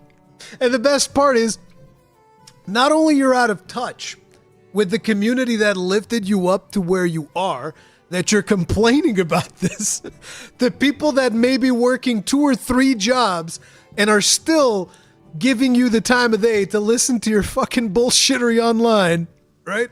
Because most people nowadays, they know that one job's not enough. So they're not working one 9-to-5. They're working like 2 shifts in different occupations just to make ends meet. And some people sitting over there, the basketball in the background's like, you guys don't understand the mental struggle of live streaming. It's so hard. You sure still complain a lot, though. I mean, I complain a lot, but I don't complain about live streaming or making content. Fuck that shit. I complain about the YouTube algorithm, though. But yeah. 9-to-5s don't usually get tons of money. You guys don't understand. Playing video games is harder than my 9-to-5. Shoutouts to Hassan's Chair, the hardest worker on Twitch. Where you work in IT? Yeah, I worked IT consulting. I have a college degree in comp sci. I did IT consulting. I would do deployment strategies. So like I would plan out, okay, we're going to have these computers here for office. We're going to have these computers here for this thing. We're going to have this server. We're going to do all of these things. And I would like set everything up, prepare everything for deployment. Then I would go and do tech support, all types of stuff. I did IT, but I didn't just do IT. I also did maintenance on large format digital printers, which taught me a lot about color and the importance of colors and stuff like that. I've done a lot of gigs, dude. I've done administrative work. Like I would do whatever I needed to do, bro. So yeah, like live streaming is a passion. So that's why I just kind of like the moment that I've done like my first couple of videos, I was like, I actually fucking love doing this. This is by far the coolest thing I've ever done in my life. And in terms of like work related things. So yeah. I like that you consider a basketball hoop to the prime signifier of wealth. No, you don't understand, Tummy Giggles. The reason why the basketball hoop is important is because like you see how this wall, you see how close I am to this wall behind me, which kind of like shows you how much space I have, which to be honest, in this warehouse, this like old ass warehouse, I have a decent amount of space. But I'm talking about like someone in America that has a basketball hoop and like their room fucking echoes from how big it is. Like, you're talking, the basketball hoop was about this big. It was about this big in the frame to give an idea of how far away it was. Says the guy drowning in Ponchis. Yeah, exactly.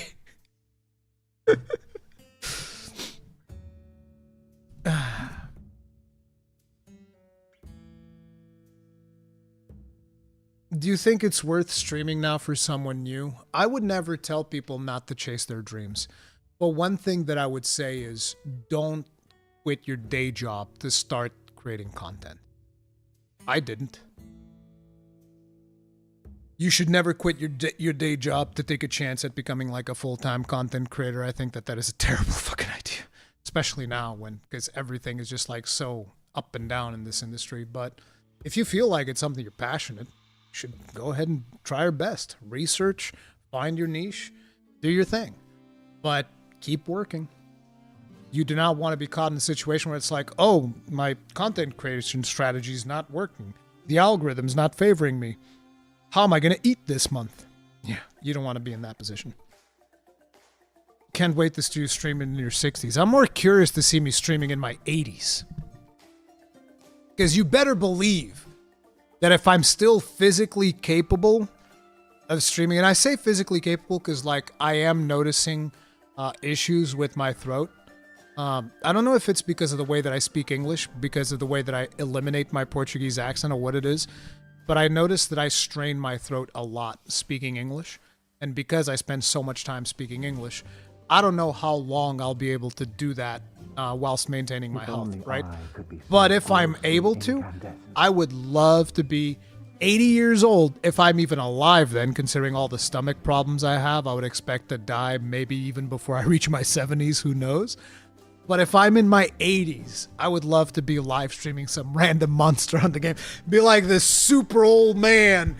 Back in my day, we used to do full bursts in the gunlands. Now all you kids know is the full blast. Wizard RPG, thank you very much for becoming grossly incandescent. Tip of the hat. Appreciate the support. Now I kind of want to hear the accent. It's like, listen, you want to hear a Portuguese accent? Let me show you a Portuguese accent.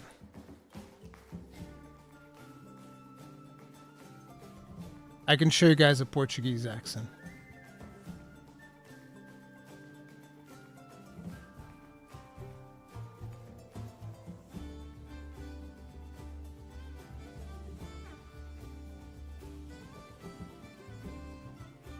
Hello everyone, today I wanted to...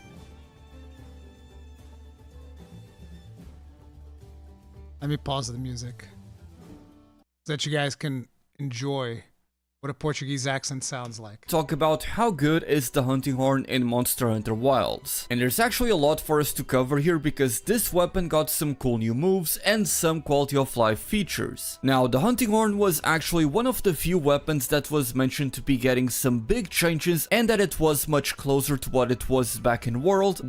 That's what a Portuguese accent sounds like, boys. And he's actually gotten rid of most of it. He's not that bad. His Portuguese accent used to be way worse. That's obviously my boy Dark Hero. We love Dark Hero. Dark Hero is an awesome dude. Let me link his channel while we're at it. Dark Hero is an awesome dude. But yeah, he still has a bit of the thickness in the Portuguese accent. You can still kind of hear it. So that's what it sounds like. I thought younger Ruri kind of sounded like Dark Hero when you showed the video, yeah. I thought he was Russian. No, Dark Hero is Portuguese. Isn't he living in England right now? No, that's Ark. Ark is the Portuguese person living in England. But Ark is a different kind of Portuguese, okay? Because Ark lived in the islands, in the island of Madeira, okay? They have an even more different accent of Portuguese has so many different accents. So like, if Ark still had his Portuguese accent, it would be even more pronounced than Dark Hero's accent because it's a different kind of accent. You'll have to play light bowgun because of your arthritis. Yeah, sure. It's shout out time for the long beards.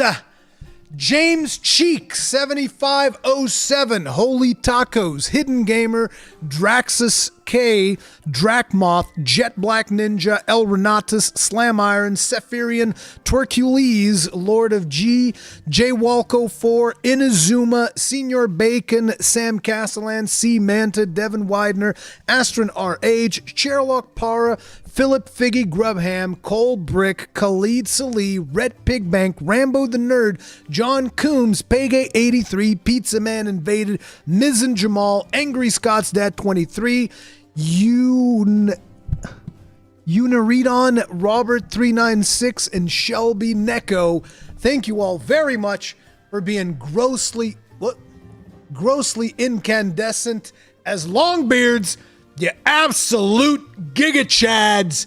Tip of the hat. Appreciate the support. And I appreciate everyone's support. Like I said, support this month has been through the friggin' roof. You guys have been amazing. I really appreciate it. Don't think that, it's just some bullshit that I don't pay attention to. I do. Makes a massive difference, and I really appreciate it. And by the way, you don't have to do it. Never feel like you're pressured to having to do it.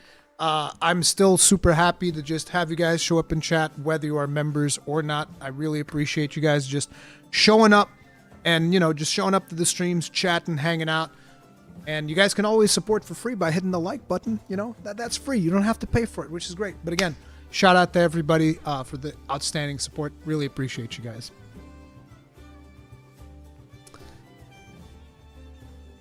You're really restricting your vocal cords, and I can hear it in your voice. I'm not. Are you a speech therapist? Because I actually would love to have a conversation with a speech therapist about the way in which I speak English. Because if I was to find like a speech therapist, the thing is, I would need a speech therapist that understands how a Portuguese person suppressing his Portuguese accent speaks with an American English accent, and how that could fuck up their vocal cords. I could really use one of those. But I'd need like a super specialist for that. Bro, I'm from Mortagua. That's the center, no? I have no idea where Mortagua is. John Coombs is an amazing name. One of my best bros going back 20 years now is the only member of his family not born in Portugal, but his Rhode Island accent stuck out like a sore thumb in the armpit of the U.S. South Carolina. Brazilian Portuguese sounds different too. Exatamente, galera. Você não percebe que o brasileiro fala de uma maneira completamente diferente do português. I can also speak Brazilian Portuguese.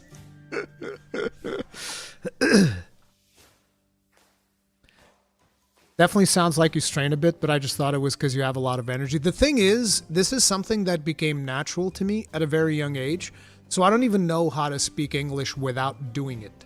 That's the problem. Is it true that you have to use more facial muscles to speak English? I don't know if you have to use more facial muscles to speak English. I think in my case, it might just be because I feel the need to project my voice when I'm speaking into the microphone. Because like if I was just speaking at a more casual pace, kind of like this, right? Because when you're talking to someone, you can actually just speak like this. This doesn't put nearly as much strain into my throat as whenever I speak like this, because I feel like I need to project my voice, right? That's the difference. So speaking like this would actually not even cause that much strain at all. But this doesn't sound like, it doesn't sound like you're doing a broadcast. That's the difference, How did you learn English? That's an interesting story. I watched Star Wars over 200 times, and we used to have really good subtitles in Portugal. And so because of that, I would associate the words the actors were saying to what was written in the subtitles.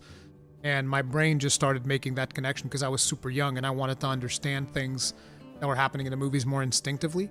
And so eventually I just, was able to interpret it like that. And that's how that formed the basis. And then I just took like this tape course that my parents had. And I took that over the course of a summer. And after that, I never had to study English again. I just knew Because like the thing is, the way that I know English is not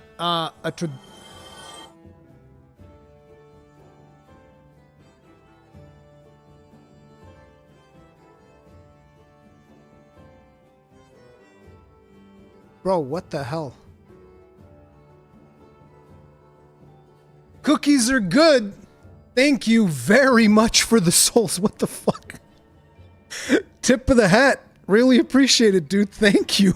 Holy crap. That's insane. Oh my god.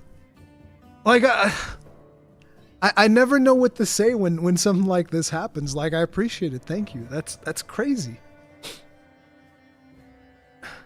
Now we wait for the Cookie Monster. Yeah, dude, I appreciate it. Thank you so much. He sent you the money to buy a mid-range smartphone for Outlanders. I'm telling you, I'm playing that on the PC.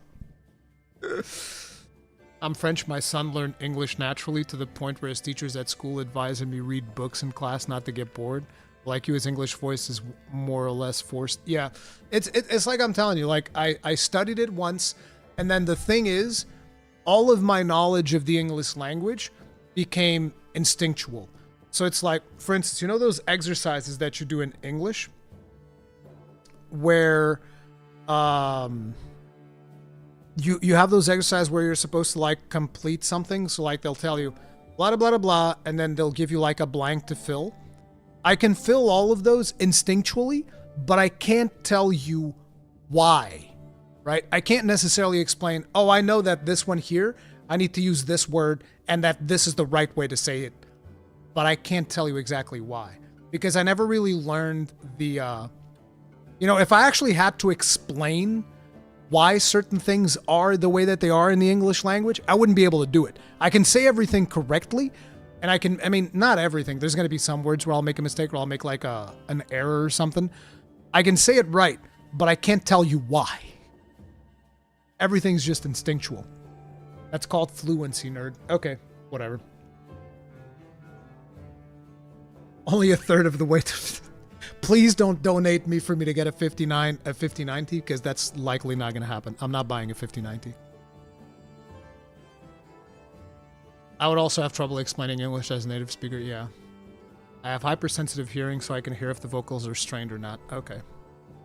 Yeah, I mean, but my vocals are always going to be strained also because of sleep deprivation, so...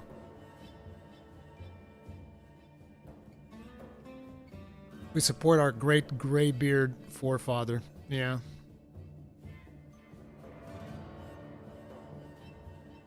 What is your first language, Ruri? Portuguese. I know how to speak Portuguese. I know a little bit of French. I know Spanish, and English. So 4 languages. Did you grow up around a lot of English speakers? No, I just watched tons of American movies because that was my thing. I didn't really have a lot of video games growing up because guys need to understand in the 80s and 90s, because of the way that imports would work, and we didn't really have like standardized internet, and we didn't have all of these things where nowadays you can just order something from the US and it'll get here, or even from China, because most stuff comes from China, right? You can order something from China nowadays and it will get here in Portugal within like a week or something like that. Whereas back in the day, during the 80s and 90s, which is when I was growing up, stuff would take months to get to Portugal, right? So I didn't really have that many video games growing up. And because of that, most of my time would be spent watching movies, watching American movies, action movies, because I would like those. Star Wars obviously was my biggest passion, which is why it hurt a lot when I saw The Last Jedi. Like, I was brutally disappointed. I was like, what the fuck, bro? You guys just ruined everything. You just grabbed this thing that I had from my childhood and you spat on it and then took a dump on it. And, I was brutally disappointed. And, everything since then has just been like disappointment after disappointment when it comes to Star Wars. And again, this is why I'm so, I was so invested in Star Wars. It's how I learned how to speak English. Yeah. How many hours do you sleep usually? It's not even how many hours I sleep, even though I don't sleep that many. I sleep like 5 to 6 on average, 5 to 6 hours. The problem is, because of this stomach condition that I have, the quality of my sleep is not as good because I'm sleeping, but I'm in pain. I'm always in pain when I'm in bed, like stomach pain. It feels like, imagine at night, imagine that somebody would have their hands in a claw-like shape. They would stuck it right in your abdomen, and they'd just be going like this. Painfully. That's how I feel every night when I'm sleeping, so the quality of my sleep is not good. So this is not even like an active choice. It's not like I'm choosing to have poor sleep. I don't get a say in the matter. And usually by the time that I wake up, this pain is more like a stabbing pain. Because I get like trapped gas or something. I don't fucking. I've been to the doctor multiple times, by the way. It's not like I'm neglecting my health. I've been to the doctor multiple times. And what they've told me is, yeah, too bad. That sounds terrible, dude. Yeah, that sucks. Fucking deal with it. I was like, oh, thanks. I guess it's just a part of me getting old. It's a debuff. You get a debuff as you get old, and my debuff is just a little bit more annoying. But like, look, there are people that are way worse off than me, so it's whatever. It's not a big deal. What the hell do you have, an ulcer? No, they said it's like something to do with this thing called divertical. I don't know, dude. It's like doctor speak. It's something that it's on my left side, and it's supposed to give me pain because it's just something that has to do with me specifically. And basically, I just have to do checkups every now and then to make sure that things are fine. But, I've been checked multiple times, guys. I've been keeping tabs on this, and I'm doing my best to take care of it from a health situation. It's just health professionals in Portugal are not particularly amazing because most of our health professionals, because of the fact that the government doesn't really like paying health professionals all that much, what happens is most of the health professionals in Portugal, they get their education and then they leave. So there's actually really good Portuguese health professionals. They're just not in Portugal because our country fucking sucks. So they just leave. It's not diverticulitis, but it is related to diverticulitis. Yes. Yeah. They all come here. What, they go to Scotland? Really? Same thing in Canada. They go to the US to make the big bucks. Yeah, come to America, get fixed up. The last place that I would go is to... America is not really known for their fantastic health. I mean, it is privatized, though, so it might be better. Who knows? Because at least there's the monetary incentive. Yeah. I don't know, dude.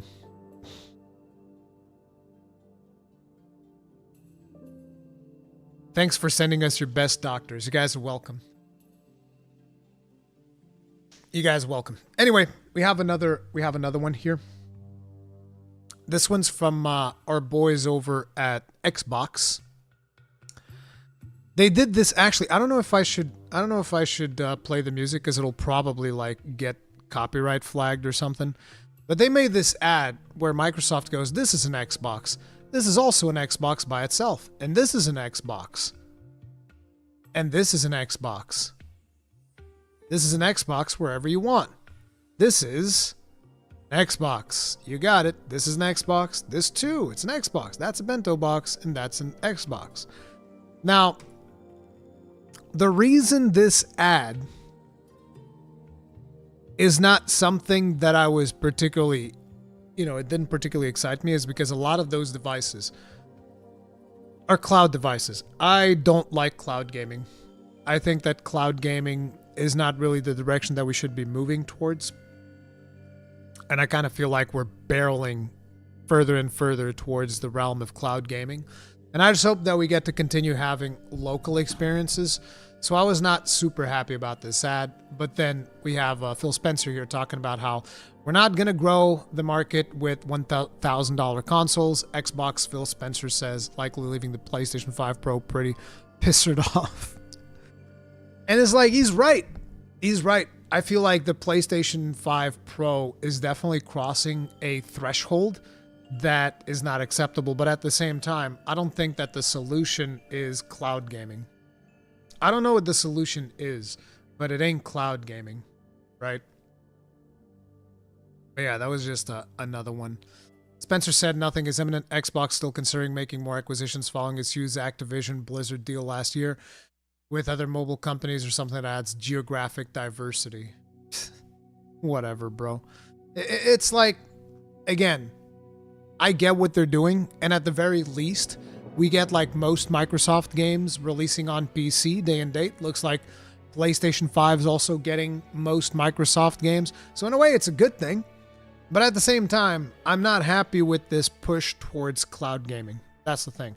I do not like the idea of cloud gaming. Where do you guys land on cloud gaming? Let's actually do a poll. Are you guys in favor of cloud gaming?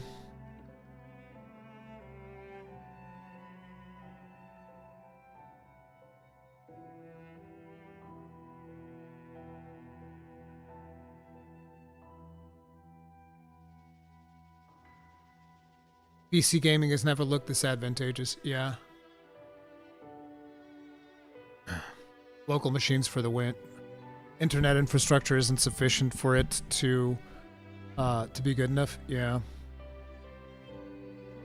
More Abdo says no effing way. I'm sorry. The Nightbot thought that was a link. Try not to put a period and then something immediately after a period. Nightbot doesn't like that. They literally sold off one of their best Japan studios. Geographical diversity, my ass. Yeah. Oh, since you are a comp sci major, I would love to hear more on your take on cloud gaming. Is it just because of latency, network dependence, or something else? It is both the dependence on an internet connection and the fact that internet connections are still not widespread enough to the point where I would consider the technology to be ubiquitous enough for us to just go to cloud gaming. It's like internet access would have to be on the same level as electricity access for me to even consider cloud gaming. And we're nowhere close. Because a lot of people think that, oh, you can have internet anywhere you have electricity. No. No. Maybe you can have like Starlink, but I don't know if Starlink would even be good enough to do cloud gaming because of latency. So, yeah. No third option. I don't want, but I don't care. No. We don't do fence sitting out here. You have to be on one side of the fence or the other side of the fence. You can't sit on top of the fence. Okay, at least it's good to know that most of you guys still don't care about cloud gaming. I feel like we're all boomers screaming at the cloud. We're like, yeah, goddamn these kids and their clouds. Back in my day, we used to game on a desktop. We didn't game on no stinking cloud. That's us. That's the Iron Breakers right there. It's like, goddamn gamers. These goddamn gamers, they ruined gaming. Always playing in the cloud. Always playing in the cloud. I should mention I have fiber internet, gigabyte up and down. Cloud gaming may become good, but as others said, network bottlenecking is unreal. Yeah, it's like, the thing is, let me explain something, right? What was in here? The sad state for us, console gaming, PC gaming comes with a lot of problems. Yeah, so let me explain something, okay? I've done cloud gaming, and I've done cloud gaming on the best possible environment that you can have. Because for those of you that don't know, PlayStation has allowed you to do remote play since PlayStation 3, if I'm not mistaken. Like you could grab like your Vita and you could play PlayStation 3 games on your Vita using what are essentially the protocols for cloud gaming. Now you can make the argument Microsoft servers are better, blah, blah, blah, blah. We can all, talk about this in circles. But the point is, I have done like what would you consider potentially the best possible environment for cloud, which is like you can have your device on a wireless network that is on the same network as your PlayStation, and it can actually connect directly through LAN rather than connecting through the internet. So you would just connect through your local network, which, particularly because in here where I'm at right now, because I know that, if you're in an apartment or something, your Wi-Fi is going to be competing for signal strength with a bunch of other Wi-Fis in your apartment building, or if you're in a suburban area, you're still competing for Wi-Fi channel space with other people's Wi-Fi, your neighbors, shit like that. Where I am, there's probably not any Wi-Fi within like a 2-kilometer radius. Well, maybe I'm exaggerating. Let's say a 500-meter radius, to be a little bit more precise. Within a 5-meter radius of my position, there's likely not a single other Wi-Fi signal. So I plug in my PlayStation. I don't know what wireless device I have on here that gives me wireless, but it can get up to like 500 megs. So you can get like 500 megabytes of speed wirelessly. So I can test this through my phone. I have like a good phone, iPhone 13. So, I have like a good phone, and you can just like plug in your PlayStation and it will connect through my local network, gigabyte network. Again, still bottlenecked at the 500 megabits of the wireless and all of that stuff. And even in this, which is the potentially most optimal fucking setup that you can possibly have, I can feel the latency. So if I can feel the latency using it on a local network, it's never going to be good enough. And this is like the most optimal possible scenario for cloud gaming, where I'm literally sitting next to the device that is providing me with the computational power. And I still didn't find it good enough. And there was still dropped frames. And there was still input latency. It was not good enough. And if in this environment, I can't get it to work properly, I can't even begin to imagine what it's like doing it with, through fucking internet and through routing through different servers and all of that shit. It's like, no, dude. We're simply not there. And the only people that will ever enjoy cloud gaming are people that aren't looking at video games in the same way that I am, right? Which is like when I'm playing a video game, I'm thinking like, oh man, I got to get this frame perfect parry. You want to get frame perfect parries? You're not fucking doing that in cloud gaming. It's not happening. It's never going to happen. Like if you're playing some turn-based game, whatever, sure, you can play a turn-based game. Maybe you can even play like a platform that doesn't require that much precision. But you're not going to be playing like no fucking, good shooter competitively in the cloud. It's not happening. There's no way. You are crazy.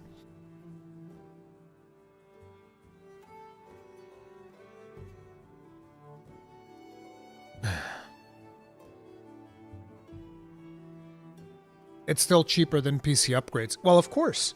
Yeah, it's potentially more accessible. Yeah, I agree. But, you're making a compromise. You make megabytes or megabits? Megabits. Gigabit 500 megabits.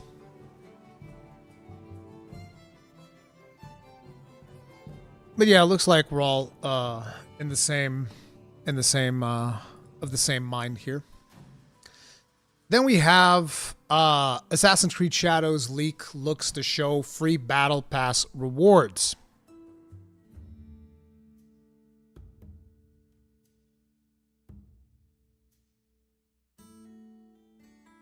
Who could have seen that coming? A battle pass on my single-player video game. This is apparently going to be connected to their Assassin's Hub thing that they want, or Animus Hub, whatever they're calling it, which is their whole thing where they're going to bring in all of the Assassin's Creed games together. It's kind of like the metaverse of Assassin's Creed or whatever. And you're going to be doing quests. They're going to have like daily quests, weekly quests for you to go do in your Assassin's Creed Shadows, because heaven forbid you play a video game for fun, right? You wouldn't want to play video games for fun. You need to be checking off tasks. That's what you got to do. You got to be checking off them tasks. That's the only way to do things. You can't be playing no video games for fun. Fuck do you mean, bro? It's ridiculous, dude. They need their engagement, and they're going to get their engagement. They're going to get their engagement real good. They don't give a crap about you, dude. It is what it is. I already noticed a 20 millisecond frame delay in modern games on my PC, and it pisses me off. I could not imagine playing 30 to 50 milliseconds of ping delay with cloud gaming. It's not 30 to 50 milliseconds, because that would be literally unplayable. It's much better than that, but it's still not good enough. Like I could barely. This was not. Wait, it was locally. But it was locally in my house, which is an apartment. And in there, my thing is struggling with signal and whatnot. But in that environment, turning the camera in Monster Hunter World felt unnatural. So they need daily logins to show to investors. Yeah, do your dailies. Do your dailies in Assassin's Creed. That makes sense. FOMO for the win. Absolutely, dude.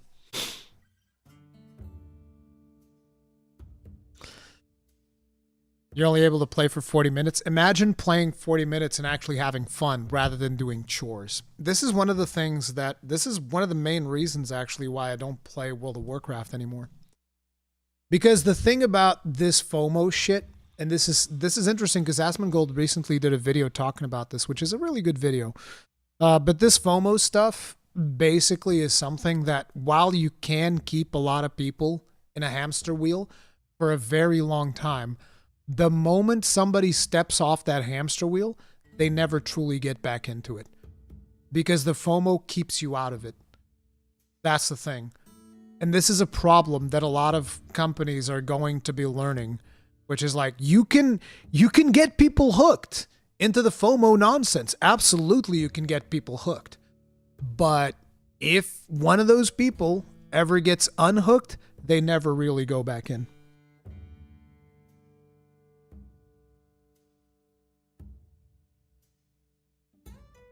Played Lost Ark for a while. That game was the worst about this stuff. Yep.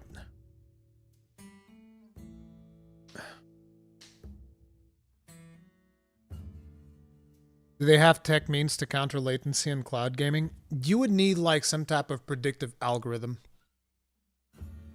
That's the only way that I see things going. It's almost like they have to predict what your options are and kind of like calculate those ahead of time so that when you choose your option, they already have it preloaded. It's kind of like a chess game where they need to be thinking 5 moves ahead of what are the things that you are most likely to do, preload those into a state so that when you hit the button, they already know what's going to happen and they give it to you instantly rather than have to calculate reactively to what you did. That is the only way that I could see this improving, some technology that is able to do that, which is likely something that they can do with AI if they really put their minds to it. But at the same time, it's not necessarily something that I like, because what's going to end up happening is developers that want to please cloud gaming the same way that developers that want to please ray tracing, they'll start developing with this technology in mind, and games will become more about calculating what the player is going to do than reacting to what the player has done. That's a little bit dystopian.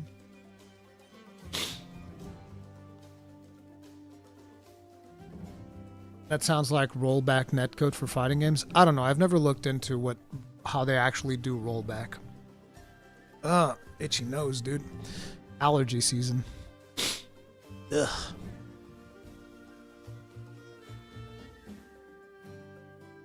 Frame gen is the first step to this? Kinda.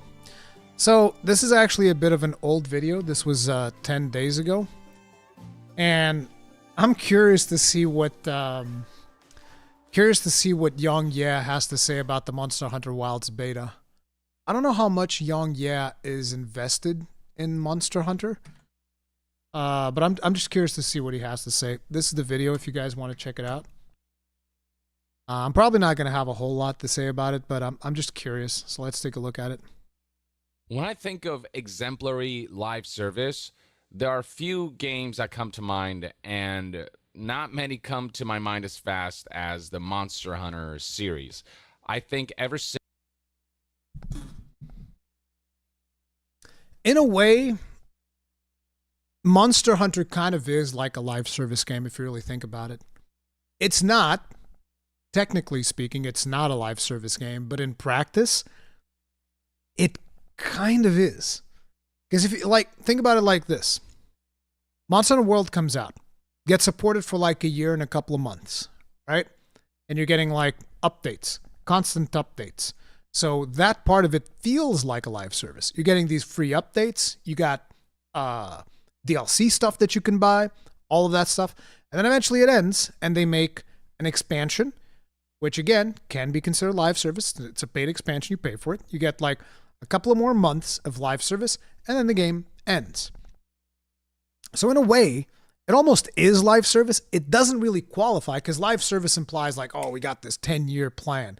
But I almost feel like Monster Hunter is the best kind of live service because their games end and then they can just like make a new one and you can jump from one game to the next. And in a way, it's almost like, oh, it's still Monster Hunter. So it's kind of like a live service. It's not really technically a live service, but in the way in which they operate it, it almost is, right?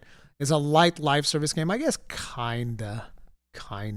Since Monster Hunter World, Monster Hunter has just been on a stride, on a roll, and with Wilds coming out, which is essentially World 2, I think we're going to see the biggest explosion Monster Hunter has ever seen, and it is all a contribution of a wide variety of factors that I think a lot of AAA companies could learn from in terms of how to actually build a brand, a live service into something that gains loyalty over the long term, that is attributed to developers just treating the customers with respect.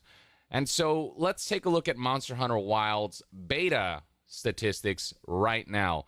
This right here, ladies and gentlemen, is actually insane. We can see right here an all-time peak of 463,000. Almost 500,000. There was more than 500,000 if you take into account consoles. 798 players. This is just the beta. The game is not out right now, and this is just on Steam, by the way. These games tend to sell a lot on, obviously, on consoles as well. What's crazy about this number is that despite this just being the beta, it's already surpassed the overall all-time peak for Monster Hunter World, which peaked at 334. This is when we get to see just how much Yang Ye has invested into Monster Hunter. Let's see if he tells you why. 4,684 players 6.3 years ago, around the time when it launched, as you can see. The fact that the beta is beating its predecessor, I mean, if that doesn't tell you how explosive this game's going to be, nothing will. 463,000 versus 334,000. And Monster Hunter World did extremely well for Capcom over the long term. It was announced in March of 2020. He's not going to bring it up.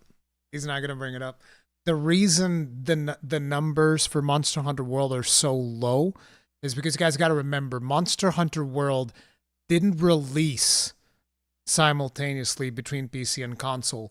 And usually if something doesn't release simultaneously, the Steam numbers are going to be significantly lower because a lot of people played it on PlayStation, a lot of people played it on Xbox, and then eventually when it came to PC, some of the people moved over, but a lot of people were just kind of like done with the game, so they're not going to be contributing to the PC sales. And there's a lot of people that basically it's like, well, fuck it, if I didn't play this on release because I've been waiting for it to come to PC, I don't need to play it now. I can wait for a discount. Steam users are nothing if not patient, okay? Steam gamers are some of the most patient gamers in the world.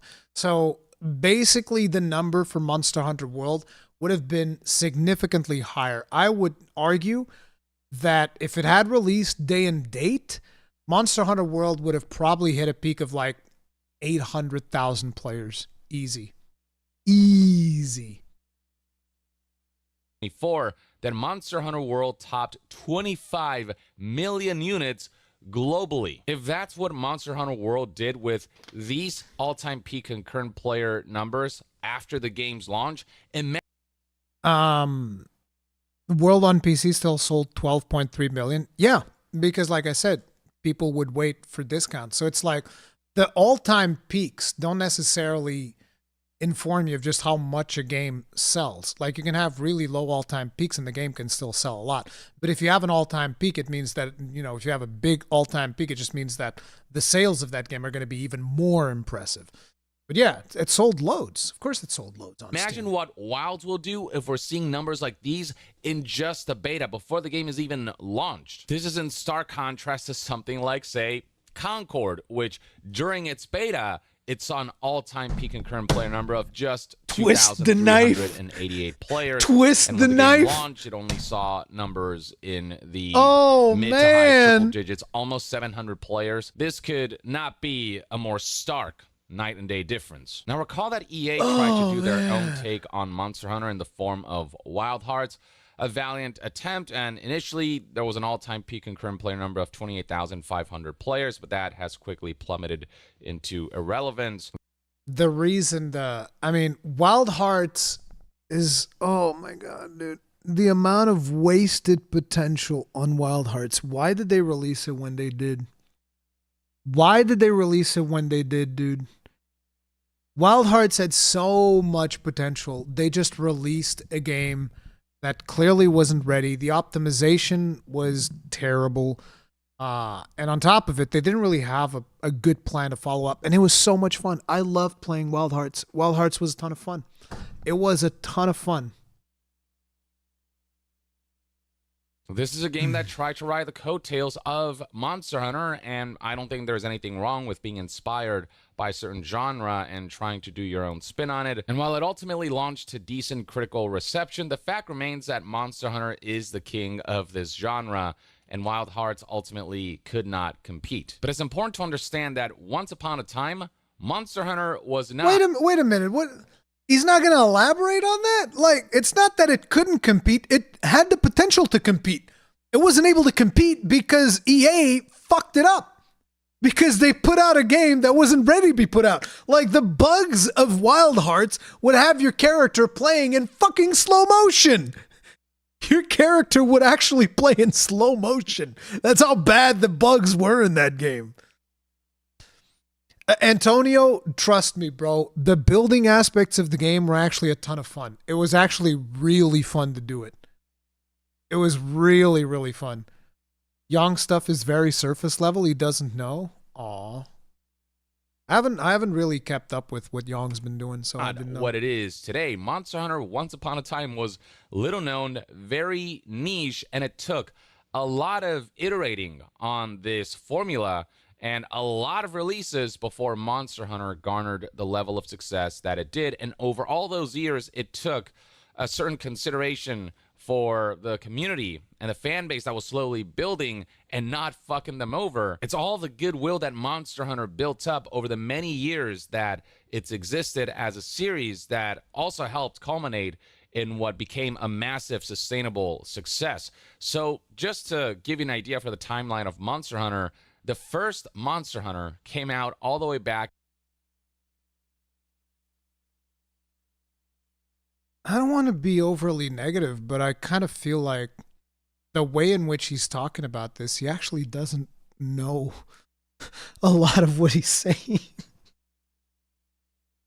It's actually, I thought that he was gonna do like a much bigger deep dive on this. Like, he doesn't talk about how, you know, it became successful mostly with Freedom Unite, because that brought it into the portable space, and that was like a big deal for Monster Hunter. That's also when it started making a little bit of its breakout in the West as well.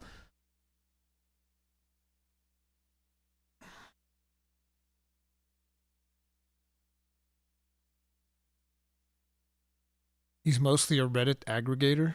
Holy shit. In 2004, which means it's already been over 20 years since the first game came out, and Monster Hunter Wilds will have come out essentially 21 years after the first game. And World came out in 2018, so that's roughly 14 years after Monster Hunter, the first game. Monster Hunter World, I'd say, is when this series became a mass market success. But why? It took that long, that much iterating, and that much continuous just kind of working on this series and staying true to it, and also like appealing to the community and being and kind of valuing the loyalty of that community and understanding like who this game is for. Okay. I thought he was going to have more interesting insight. Like, look, no shade. Obviously, super successful. He does a lot of really cool videos. But on this topic, he has no idea what he's talking about.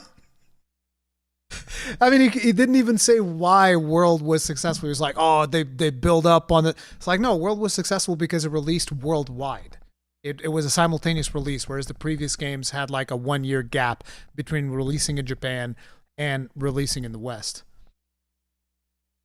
Yeah. I mean, again, his videos are cool. I was curious to see what he had to say about Wilds, but most of his stuff appears to be doing like a deep dive on the series, and it doesn't seem like he did that much research on it, so it's fine. It's whatever.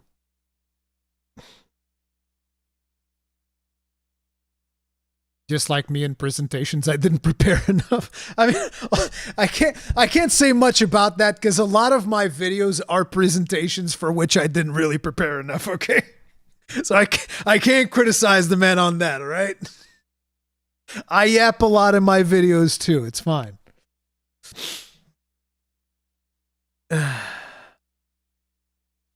Vita was a big stepping stone with Freedom Unite. No, PSP, not Vita. Yeah.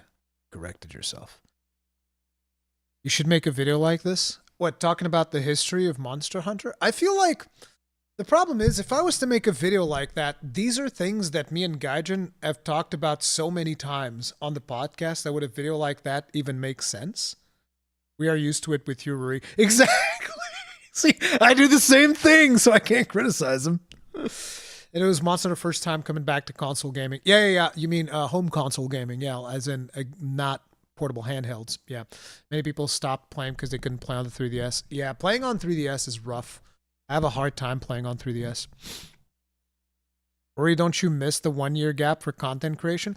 That was the reason why I never did that much content creation for Monster Hunter. I was super passionate about the game, but I was like, I can't cover this game. It's coming out 1 year after. Like, people already played it. Anybody who cares about it just plays the Japanese version, which is what most people were doing. And content creators that understand Japanese are just gonna, do their videos on the Japanese version.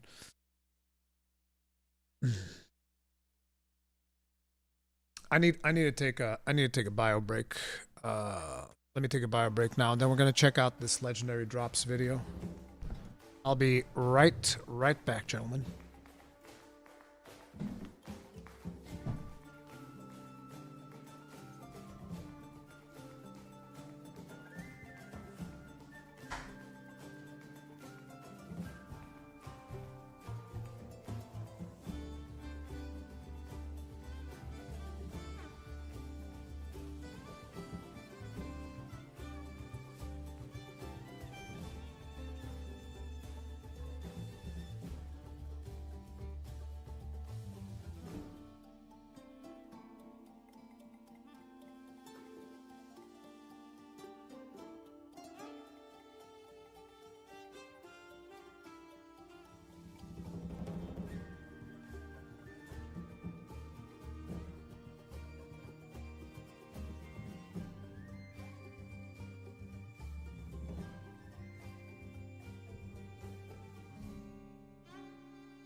All right.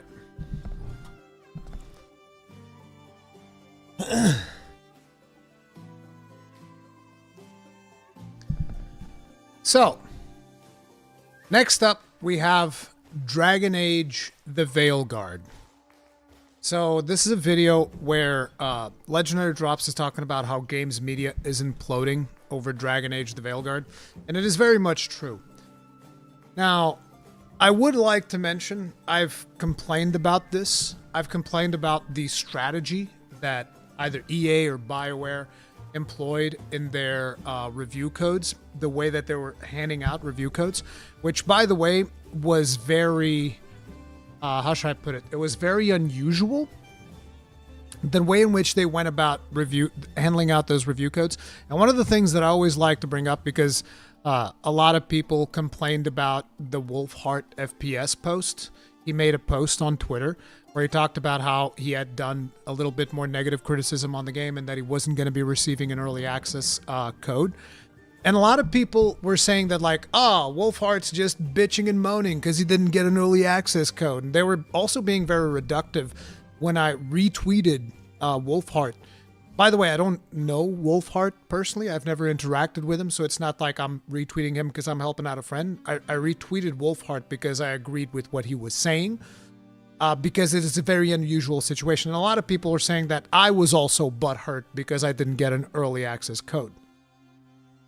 And the situation that I feel like a lot of people don't understand is that what happened with the review code situation for the Veilguard is like, look, I'm a firm believer that publishers can give review codes to whoever the hell they want. People are not entitled to receive a review code. I'm not entitled to receive a review code. I still got a review code. It just wasn't an early review code. But the important thing is that in all of my years of doing this, I have never once, okay, I want you to pay attention, not once have I seen a situation where a content creator gets flown out by a publisher and doesn't get an early access review code.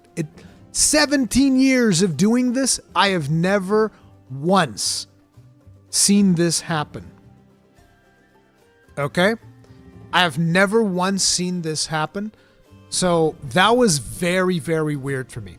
And that's not all. There were plenty of other content creators that would usually get codes that also didn't get codes. And then when you started seeing the reviews come in from mainstream media, everybody was kind of just like 9 out of 10, 8 out of 10, 10 out of 10. And I'm not saying that the people that reviewed the game were paid, because that's an allegation that a lot of people are saying. I'm saying that BioWare and Electronic Arts were very selective as to who they were going to give codes to, which I believe that in their mind, they decided to give a code to SkillUp and to Mr. Matty Plays because they thought that those were two content creators that were safe, that their review was going to be like, you know, they were going to look at it kind of like a middling type of thing, as opposed to, you know, that they weren't going to completely slam the game, so to speak. And that was, I honestly think that was their expectation. Obviously that didn't happen. They slammed the game. And most of the other reviews were like super positive, which to me, what that tells me is that their strategy worked, because they ended up with a really high Metacritic score, a really high OpenCritic score. And then after the game released, and after more people in the mainstream publications got access to the game, they started like, oh, I actually don't agree with this at all. I actually think that there's a lot of criticism to be had with this game. And that's when you started seeing a lot of the more negative articles hitting the mainstream outlets as well. And in my opinion, this set a very dangerous precedent, because they were this type of review selection. Like, I'm only going to give review codes to people that are going to be positive about the game. I think it's very, very dangerous, and it sets a very dangerous precedent. And again, I never think that I deserve an early access review code, which is interesting because I did receive an email that almost implied that I was going to get one. But yeah, I don't think that I necessarily deserve one. But I think that there are definitely way more content creators that tend to do this type of review content, more so than me, that definitely should have gotten one, you know? But having said that, I'm still having fun with the game, but that's mostly because I like the combat. And I want to point that out. Like, I made this this little snippet. I don't know if you guys saw it. This is like one of the champions in the game that I was fighting. I'm fighting this on the hardest difficulty. And this is the type of stuff that I enjoy, right? I enjoy breaking down the puzzle of how to beat a monster like this. But the thing is also, I feel like gameplay doesn't translate... Oh, shit. I forgot to, like, put this like this. I think that the gameplay doesn't actually translate very well to video. The reasoning is, whenever you do this that I'm about to do, for somebody that is not playing the game, this is jarring. They're like, you're stopping the action and you're choosing different things. This is like the tactical menu. And the reason I do this, it's because it's just an easier way of like figuring out, okay, he's got that debuff, so I need Harding to do this thing. So I'm going to get Harding to combo that, bust my Overwhelm, boom. He gets the explosion. I'm going to do my abilities on him. I'm going to do my ultimate. Ultimate's so cool, like a bunch of arrows, then a big meteor explodes. It's like an artillery strike, which is pretty nice. Now I'm trying to get some heals going. You know, like, I think the combat is fun. I actually think that the combat is fun, and I can have a lot of fun with the combat.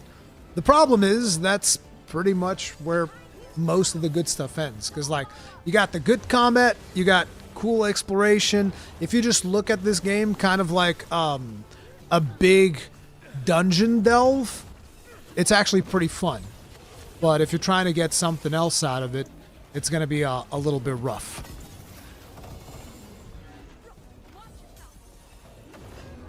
But, yeah, so I like the game.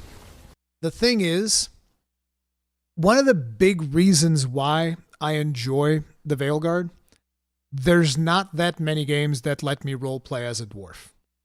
There's even less games that let me roleplay as a dwarf and shield bash my enemies. Two things that I absolutely love doing. So those are the reasons why I'm still playing it. It's pretty much...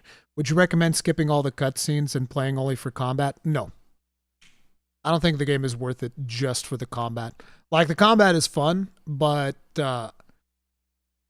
basically my recommendation is if you look at the combat and it looks like it's something fun for you, wait for a discount. It shouldn't take long before this game goes on a discount. You can probably pick it up for like 20 bones, 30 bones. At that point, it might be worth your time. I think the point at which somebody who doesn't care for the story of this game would find like a good value proposition would be around $24.99, I think, give or take. But for me, like I said, I like dwarves. I get to play as a dwarf. There's not that many games that let me play as a dwarf. So that's the main reason why I'm still kind of like invested in Veilguard. And the scenarios look kind of cool. So you explore the scenarios, you have a good time.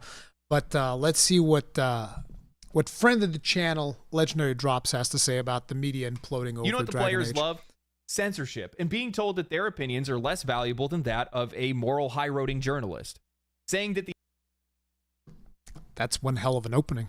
Yeah, everybody loves being talked down to. Everybody. Like, I can tell you from experience, everybody loves being talked down to. They love it. Dude, I'm the same way with work, swinging big hammers, bonus points for letting me wield ice magic. Yeah, see, I get you, Icebreaker. I get you, dude. I fucking get you. There's not enough games that let you, like, roleplay these cool fantasy races, dwarves and orcs and all that stuff. You know, I actually like when orcs exist in the same world as my dwarf so that I can beat them and kill them. And I bet you feel the same about dwarves.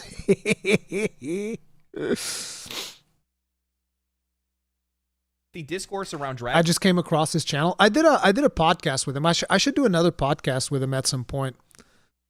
I did a podcast with him like before his stuff really popped off. Like his shit is popping off right now. Like how many views does this video even have? It's almost 300,000. Like his shit is popping off. My man's being super successful and I'm here for it. Dragon Age the Veilguard is proof positive that their opinions are more truthful and valid than ours. Yeah, they did. did. Think over the last few years, with the direction that games journalism has been heading in, that they would see an industry that is losing its relevance, that's shrinking, that is consolidating and has mass layoffs and outlet closures, and people are just not engaging with your platform the same way that they used to anymore because you're not delivering what they're looking for. But instead of seeing any adaptation, any change, or anything like that, we're seeing them point the finger at you and say, you are the problem. The audience is the issue. And even more so, Imagine me making a video that you guys don't want to watch, and then I turn to you guys and go like, "You guys didn't watch my video. It's your fault, bigot. You're a bigot because you didn't watch my video. That's what happened. Can't believe you would do me like this." And that's been kind of like, I do feel that has been the way that a lot of people in media have kind of been imploding. it's YouTubers, those damn commentary guys, man. Why can't they keep their mouths shut? All they're doing is just poisoning the industry, poisoning the well around these. Oh yeah, there was that article that was saying that it was YouTubers' fault that we were poisoning the discourse, and they take this moral high road like they're not doing the same shit. Like fucking mainstream games media is not poisoning the well for discussion as well. Like, get the fuck out of here with that shit. Fucking trying to take, we're so much above the YouTube content creators. Get the fuck out of here, bro. Anybody that takes that approach, like, get the fuck out. I think I remember I made a tweet in response to that guy that was complaining about that, and I was like, this reads like a radio host complaining about the television. Because that's pretty much what they sound like. Fucking bitching and moaning about YouTube content creators. Make better content. You think Jason Schreier's sitting over there crying because not as many people read his articles? No, he writes those fucking exposés. He does a better job. He does things that people want to read. That's what you got to do. Jason Schreier also has a lot of bad takes, but that's the point. You got to make content people want to see. It's that simple. Games. And more importantly, they need to be controlled by these platforms because, censorship is great as long as it aligns with my own personal morals. The plan failed. The ploy failed. This sanitized approach to game development, reviewing, and video game discourse isn't landing well with audiences. It's not what they're looking for. It's not authentic. And you would think that this is an opportunity to say, oh, everybody's telling me that I'm wrong. Maybe I'm wrong. But instead, they're saying it's you. The expected outcome of Dragon Age the Veilguard is starting to take shape, and it's not looking good. Player ratings continue to drop. The game is now sitting at a 72 on Steam with only a 40% player rating on OpenCritic and an abysmal 3.9 on Metacritic. Gamealytics is now estimating that the Okay. 3.9 is maybe a bit savage, but I get it. I mean, the dialogue in the game is just terrible. Like, there are so many immersion breaking moments that are absolutely ridiculous, like the one we had was it yesterday that I streamed it? I forget. Did I stream this yesterday or was it the day before that I streamed it? I forget when I last streamed Veilguard, but you guys remember when we were streaming it and we were with Luke Canis in the market and our character just goes and says, "Oh, I wouldn't have expected you to be grocery shopping for the team." And you're just like, fuck is this dialogue? And that's not even half as bad as another dialogue that I heard the other day when I was playing it off stream. So I'm going through and I have Harding and Ballara with me. And they were talking about some elven civilization, whatever they were called, the Hala. Hala, as in Halla. And so Ballara comes up with this joke, is like, when you need a holla, all you got to do is holla.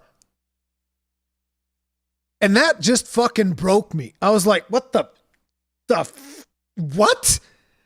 was like, that's so incredibly bad. But then to top it off, she doesn't stop there. She continues and goes, get it? Because they're called holla.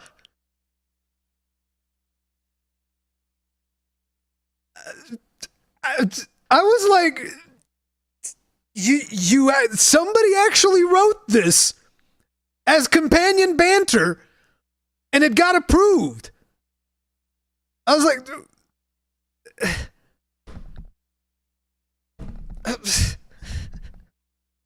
and again, it's like, I'm already not invested in the story. I'm invested in like trying to role play my dwarf, going through medieval times, just killing some darkspawn, doing my thing.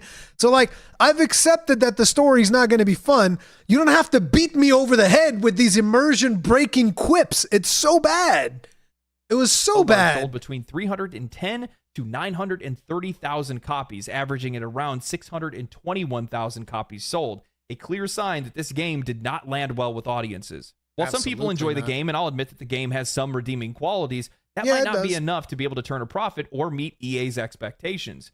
What this means for... It's like I told you. For me, the redeeming qualities of it, I get to play a dwarf. And there's not a lot of games that let me role play as a dwarf, and especially not a lot of games that let me like do combat the way that this game lets me with like the primer detonator system that was an Anthem, which is another thing that I really like. Although I will say, it's kind of disappointing that the detonation effect is always the same, regardless of what type of priming do you have and what type of detonation do you have. The effect is always the same. And I was like, wow, you couldn't do like a different effect for when you're detonating weakened versus detonating sundered versus detonating, I don't know. There's other things that you can detonate. It's like you couldn't have like a different, special effect for that. It's the same effect every time, that little prism looking thing and then an explosion. That's it. We couldn't have like, sundered, and it would be like this effect that would show like a shield with a lightning breaking through, and it's like, you sundered this enemy. Like, that would be way cool. No, it's just the prism and it explodes every time. Doesn't matter which combo you did, it's the same thing every time. I was like, bro, what the fuck? It's so dumb. BioWare or the future of Mass Effect 5, it's hard to say. However, it is worth remembering that EA shut down Ascendant Studios after Immortals of Avium flopped, a game with a lot of writing and themes that bear some resemblance to the Veilguard. Immortals only sold 50,000 copies despite its $125 million budget. If EA invested that heavily into Immortals... The funny thing about it, if you want to know how badly Immortals performed, because this is like usually a pretty good gauge of when a game performs really bad, is when a publisher sends you a code unrequested. And I got one. That's when you know that, ooh, that game's not doing good, huh? You guys just sent me a code. There's not even, you're not even expecting any covers. Like, hey, just check it out. Maybe you'll like it, That's when you know that shit's not doing so hot, when you just get an unrequested code, like cold codes in the email. Mortals, we can only imagine what they spent on the Veilguard. This could mean layoffs for BioWare are looming unless EA decides to make Mass Effect the studio's final chance. Now, while the media attempted to feign that this game was a success, fake it till you make it, I guess, and their positive spin definitely worked initially, now that the game has had some time to simmer and the players don't seem to... But that's the thing that I was talking about at the beginning of this segment. It worked. The whole thing about them picking and choosing the people that got the review codes, it 100% worked. And it made sure that they sold way more copies than it would have if more people were given access to review the game. That's why I 100% believe it was a calculated thing that they did. They very meticulously selected, you get a review code, and you get a review code, and you get a review code, and very few of those codes backfired on them. Like it, they have chose to double down and ignore any sense of self-awareness. Dwayne Jenkins of Vice wrote an article titled Dragon Age the Veilguard and the Necessity of Games Journalism. He writes, "We're going back into the trenches on this one, so it's no secret. Dragon Age the Veilguard is the latest DEI game to be subjected to criticism with zero bearing on the actual game itself."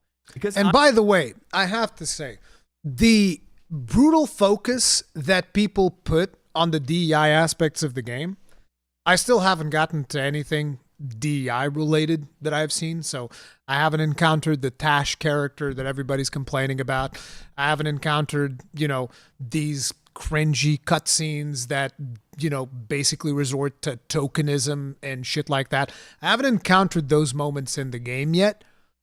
But the thing is, everybody's laser focus on the DEI aspects is actually muddying the waters, because there's a lot of things to criticize without needing to take this into a culture war.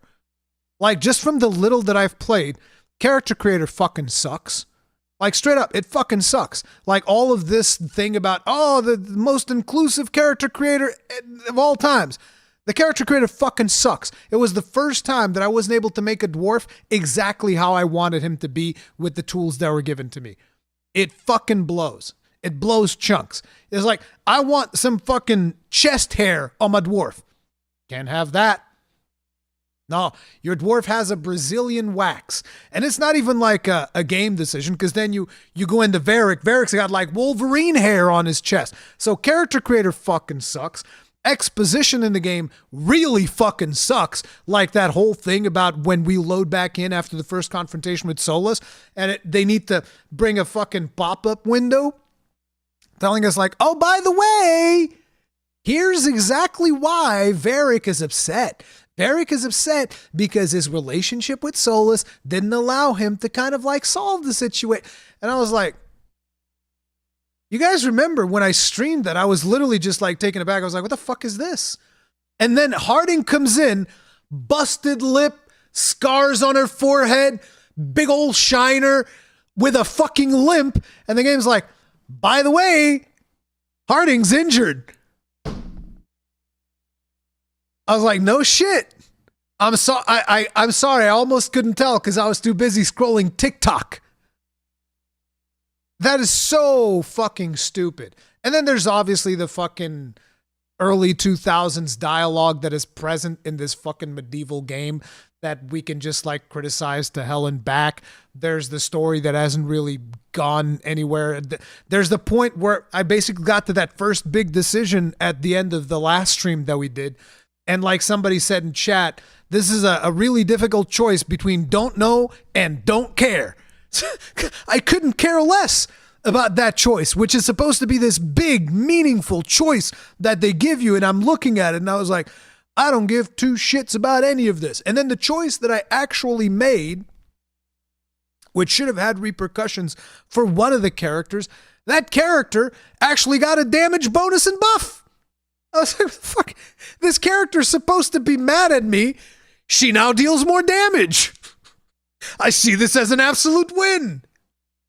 It's so weird. Oh yeah, and the dialogue options. That's another thing that you can instantly criticize without talking about the DEI aspects, which is the dialogue options that like every time I pick the funny thing, say the funny thing, my character's dead serious. Can we go back to the days where it's just like, you tell me exactly what my character is going to say? And instead of just like alluding to it, and then I click the dialogue and he says something completely fucking different? Good Lord.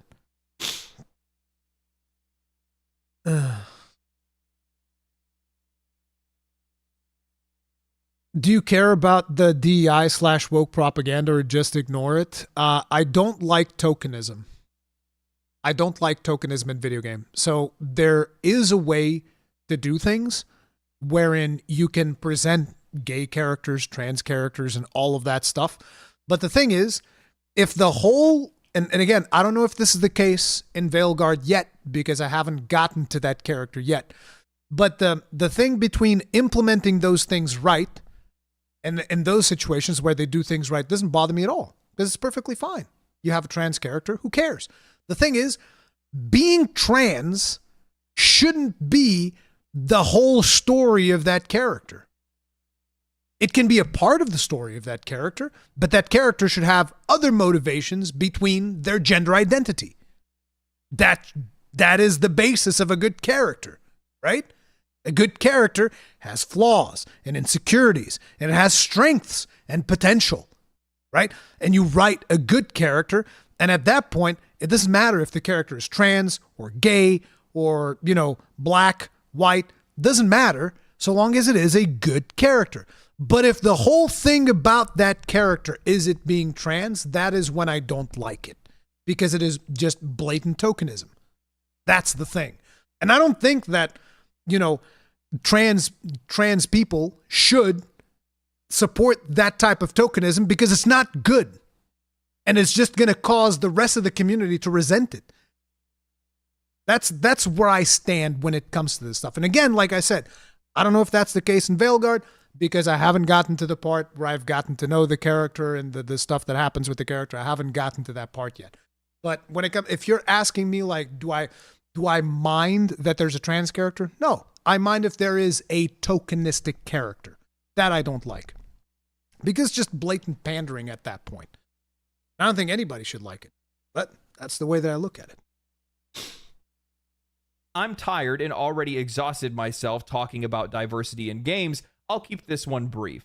Now, the irony of saying this from a gaming vertical isn't lost on me. Even if I'm the wrong messenger, I can only hope that the message itself is meaningful enough. Let's imagine a world without video game outlets. No IGN, no Kotaku, no Polygon. They're all just poof, overnight, gone. No more reviews or insights from game journalists. You know what that leaves you with to gauge how good a game is? Censoring on Metacritic has gotten completely out of hand. Not a smart move if you want to stay relevant, aka in business, because of this whole NWO Great Reset woke psyop has failed. Narratives crumbling and everyone not bailing out in time will go down with it. This, in case, if you couldn't tell, is a user review from Metacritic. I want you to really read that review. Let it nestle in your brain for a second. Now, what did you meaningfully glean from that? So basically, he's going to cherry pick one person that says something and now generalize that to the whole gaming community. Is that what's going to happen from here? That excerpt will help you decide whether Veilguard is worth your time. That the game has characters of different ethnicities and that's bad? This brand of criticism extends to YouTube, where content creators aren't bound to any kind of journalistic integrity. And there it is. There it is. We aren't bound by any kind of journalistic integrity. What the bro? This whole fucking holier than thou bullshit. Get the fuck out of here with this shit, bro. Get the fuck out of here. You work for a website that takes money from the publishers of the video games you are criticizing, most likely. Okay? Get the fuck out of here. Journalistic integrity, my fucking ass.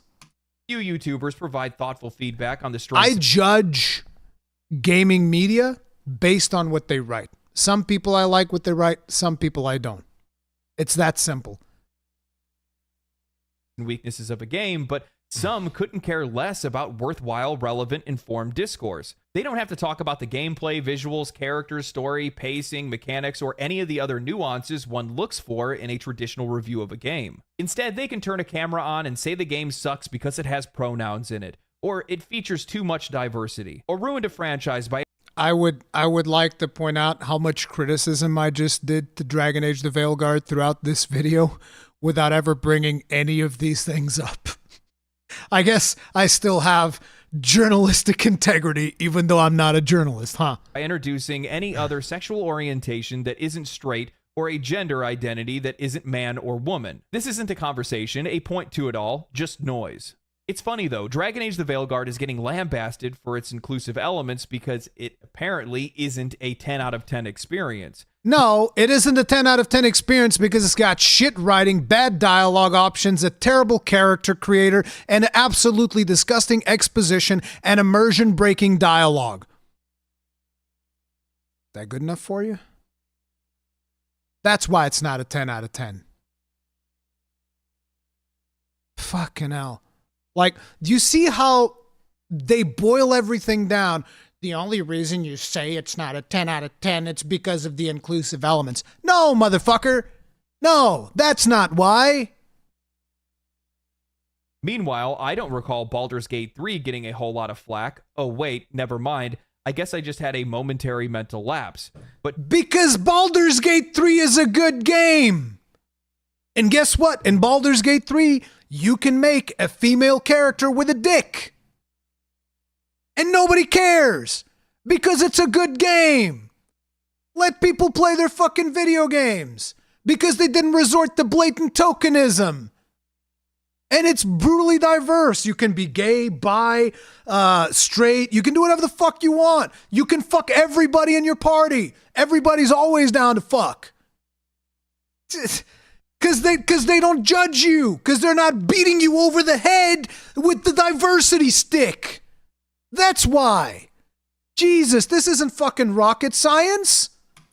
Traditionally, people will excuse all that gross diversity if the quality is high enough. But true to form, that bar is only cleared once perfection is agreed upon. No real-world parallels at all. So they believe that only games journalism can provide reliable and nuanced insights into a game's quality. Of course. Notice, and this is something that's really important. It's a word. And I just want to make one thing clear, by the way. I am the only person you should come to for gaming news, because I am the only person that has the integrity to bring you the truth, okay? So you shouldn't watch any other content creators. You shouldn't read anybody else in the games media. You should only watch me because I have integrity. Play that a lot of journalists like to use to mislead the reader, but notice that they say a few YouTubers provide valuable feedback. Well, they use the word few because they want to magnify the issue to be as big as it possibly is, even though they are the ones that are cherry picking some of the most inflammatory discourse that's around Dragon Age the Veilguard. Which is exactly what I said. See how that works? They're making something seem like it's a bigger issue than it actually is. Imagine a world without IGN, Kotaku, Polygon, and PC Gamer or Eurogamer. Yeah, I can. It would be players that are actually going off of the opinions of other players, people that are actually playing the game that likely have the same kind of perspective or taste that they do. It's one of the reasons why YouTube and Twitch content has blown up over the years, is because they're much easier to be able to find somebody that you can align your tastes with and have similar opinions on things with and see whether or not you're going to enjoy that game or not.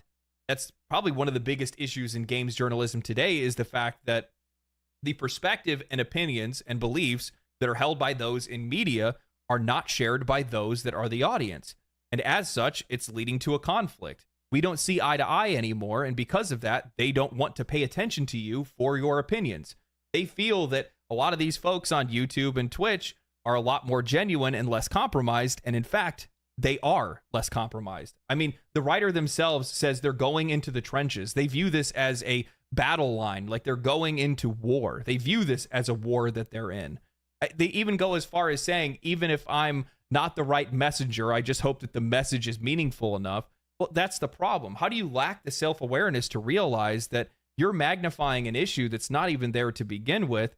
And really what it is at the end of the day, you're not good at delivering whatever your message is, or I don't know, maybe the players aren't bigots. Maybe they just might be tired of hearing the same message. Now, I want you guys to keep in mind that players and YouTubers are a lot of people in games media do just basically pound gamers over the head, telling them that they're not good enough, that they're bad people. Like, we have this thing that we constantly see in media, people going like, the gamers TM. That pisses me off so much. It's like, yeah, when you're saying the gamers TM, guess what? You're talking about me too. I'm a gamer. Like, what the fuck? People need to learn not to generalize because they see one person doing a bad thing, and then they go like, everybody's like you. Everybody. They cherry pick the worst possible example they can find in the gaming community, and then they extrapolate from that all gamers are like this person. It's like, no, of course not. You're a fucking idiot. The ones that are creating this toxic echo chamber. Games journalism is the most important, insightful, and truthful, as Nathan Grayson of Aftermath writes an article titled, "The Dragon Age Review Controversy Shows Just How Much YouTube and Twitter Have Poisoned Video Games." This is the one I quote tweeted that I was like, yeah, because you guys don't fucking do any of the things you're accusing YouTubers of doing. Get the fuck out of here. Discourse. The more you enable these people structurally, systematically, the more footing they gain until they become the default. Quoting the discussions from their podcast, Nathan writes, "These days, when a big new game comes out, you can pretty much roll the dice on what kind of reactionary controversy it will produce. Are we looking at a moral panic over trans characters, diversity consulting?" Like, do you see this? Do you see this? Again, they keep bringing it up. They're like, yep, it's all about, people are mad because of the trans characters. It's like, criticize so many fucking thousands of different things in this video game before I even get to the trans tokenism. Games journalists being too positive, games journalists being too negative. Some other quibble that'll be forgotten in a week, interchangeably swapped out like grains of sand dragged away by the unrelenting tide. Anyway, the usual suspects got mad about Dragon Age the Veilguard reviews this week. Oh, he's talking about the reviews on top of it. Do you guys remember the thing we talked about at the start of this segment? How they very much cherry-picked people who got reviews which absolutely should be criticized? which is why the game got the scores that it did and made as many sales as it did before the actual people that are criticizing the game got to speak their voice. That shady practice? And this is what they call journalistic integrity? Bro. This week's episode of Aftermath Hours for a full rundown on why, but the whole thing is illustrative of a larger, more important issue. Thanks to algorithmic prioritization on sites like YouTube and Twitter, this is how a growing number of people engage with video games. This is the best part. This motherfucker types a title like the one he did, and then he talks to us about clickbaiting. My man's never looked in a fucking mirror, dude. Not Plenty once. Of people still manage to tune out the hours-long rants and conspiracy theories, but at what point does this rancid flavor of brain rot go from vocal niche to a borderline mainstream position? And what are the long-term consequences? See, when you have a large number of people complaining about a video game, the best thing that you can do is just attribute literally everything they're saying to rancid brain rot. Of that. I guess my doomer-pilled concern about all of this is that as the American Fascist Project continues to grow in power and all of these platforms facilitate these ways of talking, conspiratorial thinking and whatnot, do we reach a point where this becomes the default? The American Fascist Project. This is not the way most normal people talk about games or engage with them. A lot of people, as we've seen based on Dragon Age's Steam numbers right now, saw the game, thought it looked cool, bought it, and are now playing it. If you look at Asmongold's most viewed video on all of this, it has around 1 million views. It's all Asmongold's fault. It's Asmongold. It's his fault. Asmongold is the reason why everything is going bad in gaming. It's all Asmongold. I am telling you, the amount of apartments that Asmongold owns is insane because he's not paying any fucking rent. Okay? The amount of heads this man lives in, absolutely rent-free, is something that we should do a fucking case study on, dude. Rent fucking free. Jesus Christ. But the thing is, none of these people understand the more you talk about Asmongold, the more relevance you give to him. And the more you talk about him, the more he's going to react to the thing you're talking about. Because it's fair game. Hey, you were talking, what'd you say about me? Let me make a video about that. We're gonna talk to that with chat over here on stream. We're gonna be talking about that. We need to dissect this down. Because of course he's going to. You're just adding fuel to the fire. Like, listen, let me I don't know why I need to explain this to journalists, okay? The worst thing you can do to Asmongold, I'm not even joking, and I'm pretty sure that he himself would confirm it. The worst possible thing you can do to Asmongold is not talk about him. That is literally the worst thing you could do to him, is not talk about him. But y'all won't shut the fuck up. You just won't shut the fuck up. 1 million sounds like a lot, but this game will probably be bought by north of 10 million people, so it's a fraction. Oh, and even no. then, Oh no! 10 million people? Uh-oh! Oh no! and a lot of people who watched that video were probably never going to buy the game anyway. So it's not God. negligible exactly, but it's still a niche. But as these things continue to have relatively convenient on-ramps, like searching Dragon Age on YouTube and getting pulled down I actually think that more people watched the Asmongold video than bought the game. this rabbit hole, do we reach a point where this is the prominent mode of discussion around games? Inmates taking over the asylum or whatever. Is that where we're headed? Because we've seen this in American politics.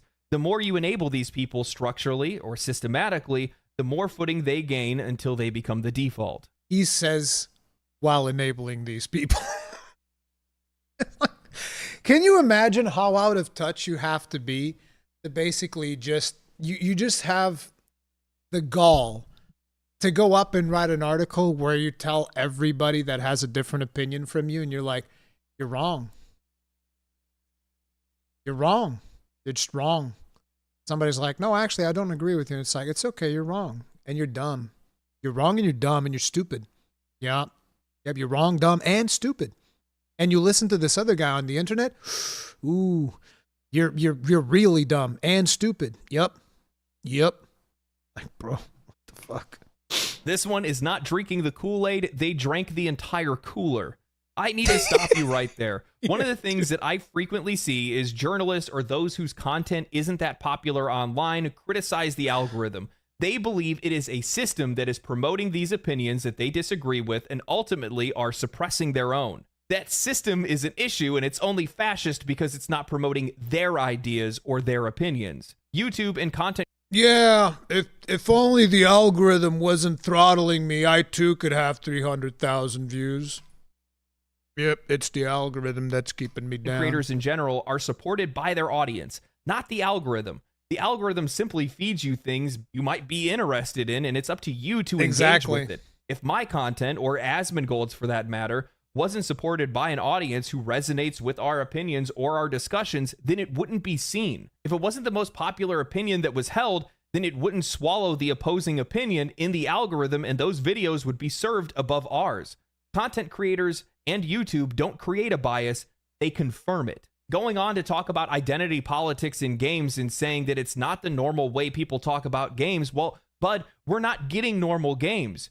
We're getting divisive games firmly cemented in social and identity politics, and you can't be surprised when those games find themselves in the middle of social political discourse.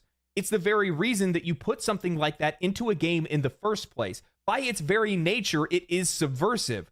When they say the more you enable these people structurally or systematically, the more footing they gain by a default, again, the lack of self-awareness when you're saying that your subversive messaging is more important than these people, referencing those who they disagree with. What this actually reads as, we shouldn't platform these people because I disagree with them and my beliefs and opinions are the right ones. Yep. You know, from my perspective, all this is the high school nerd that's jealous of the high school quarterback and them being more popular than them. If it was only the other way around, everybody would totally respect me, but they just don't understand. This is literally just nothing but bitterness over the fact that people are going elsewhere for their opinions. Because it's not traditional media anymore. That's not what people are interested in. Instead, what they want to do is they want to look to people that they can relate to, people that they feel like their tastes and their opinions and their perspectives align with because, well, they're more likely to steer them in the right direction. They don't feel like these people are compromised, and more times than not, they're not. They are literally just a guy like me with the microphone just saying what their opinions are and leaving that out into the ether for other people to pick up. If they resonate with it, they do. If they don't, they don't. It's not that big of a deal. Yep. But, you know, if you go back and you look at any of the videos that I make on these kind of topics, for the most part, I do try to stick to just the merits of the game because that's what I want to judge these games on. But the problem is it's games media as well as these games developers that are forcing these themes and different things into their games that are meant for discussion, and that's why they're being discussed. It ends up being a pain point as to why some of these players are not engaging with these games and not wanting to buy them. But the problem that we keep running into is that when we try to have this kind of conversation, well, they just want to cherry pick some of the most outrageous and inflammatory remarks that are out there and use that as a way to minimize any critical discourse around any of these. And then they just straight up go like, the gamers TM. They get like the most fucking obscene, unhinged thing that they can find on the dark corners of 4chan. And then they basically grab that and then they put it out there as like the gamers TM opinion. And it's like, all right. These games every single time. Literally every single time. The American Fascist Project, and you're calling us the conspiratorial ones. Sorry that the system isn't working in your favor. Maybe it will next time. The idea that a video with 1 million views is somehow not reflective of how an audience received a game is just mind-blowing to me. Especially when you're only looking at one video. If you go and you look at Dragon Age the Veilguard across all of YouTube, you could accumulate probably 100 million views if you wanted to of people being critical about the game. Yep, You somehow easy. don't think that's reflective of how the audience receives the game? Easily. What sense does that even make? To even go as far and believe that you think the game sold 10 million or will sell 10 million, 10 million copies? I can't even say it out loud. It's too funny. What are you basing that off of? The original estimates we're seeing right now are definitely not 10 million.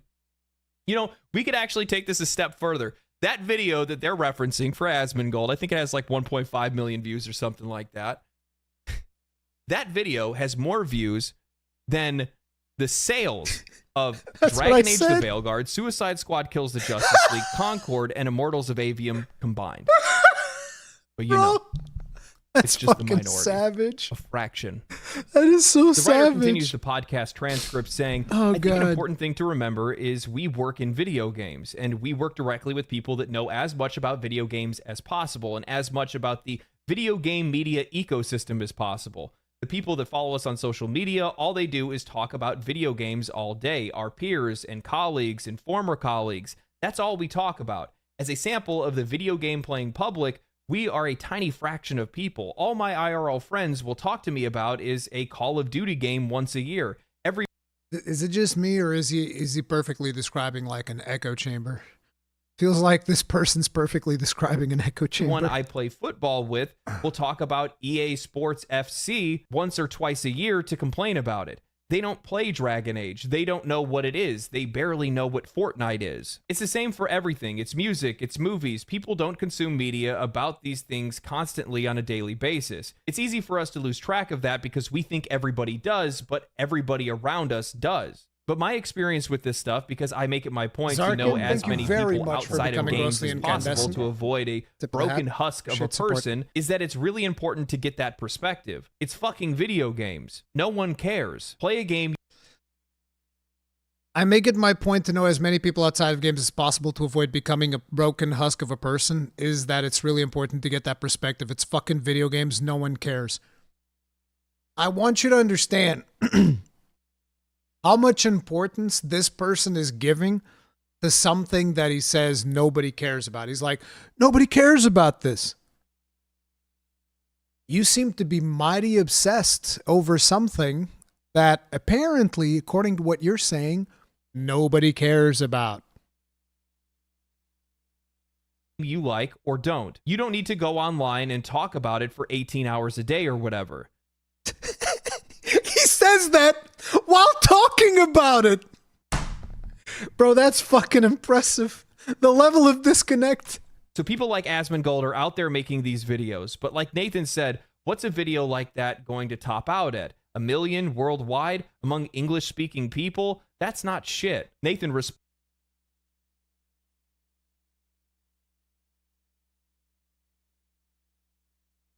That is the most insane thing I've ever heard. Those 1 million people is likely more than whatever your little article is getting on your little website, little bro.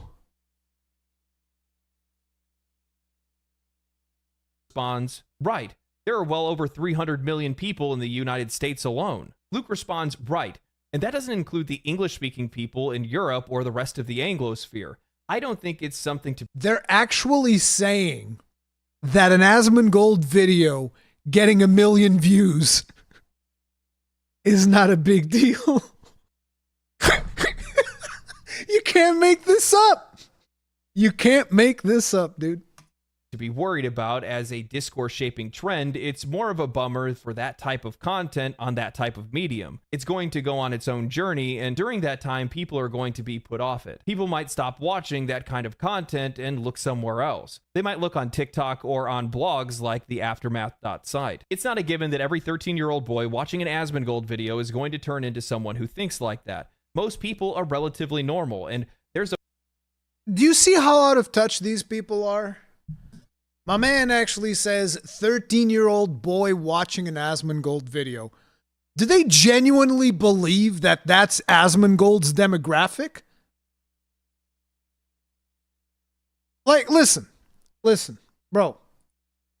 Like, I get it that these people are so completely out of touch with the industry, but like, you know, I can't let this type of shit just get out of hand and potentially somebody be misinformed. But like, let me tell you something, okay, bro? Let me just tell you something. You genuinely believe, okay?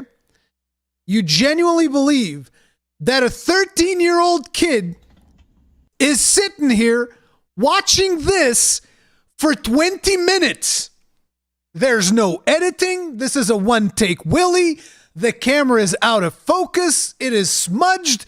The audio is bad. You think a 13-year-old kid is watching this for 20 minutes?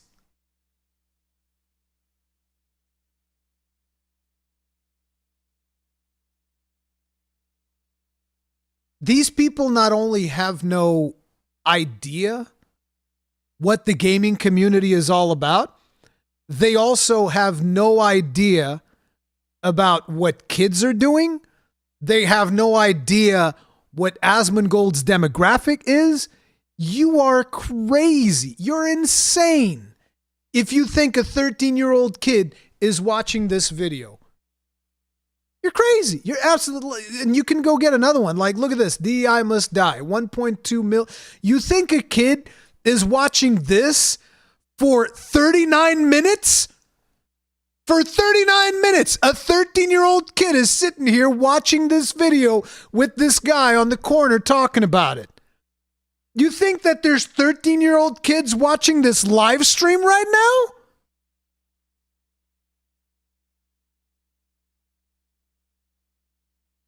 A point where once people with a certain kind of hateful or twisted or conspiratorial view start to get oxygen and get enabled, their views become increasingly bizarre to a normal person. People aren't so easily brainwashed that they'll just go along with all that. Obviously, the political situation in the United States shows that lots of people can if they're subjected to it long and hard enough. But on a global basis, on a normal person basis, a lot of people will eventually be like, I think this guy's fucking weird. Who cares? It's Dragon Age. Or not everything has to be a conspiracy and a political gesture.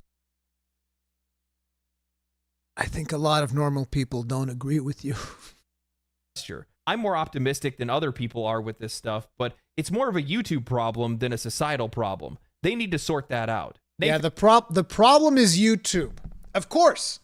Guys, you and me, we're the problem. You and me, we're the problem. It's YouTube. Yeah, this is the problem. Jesus.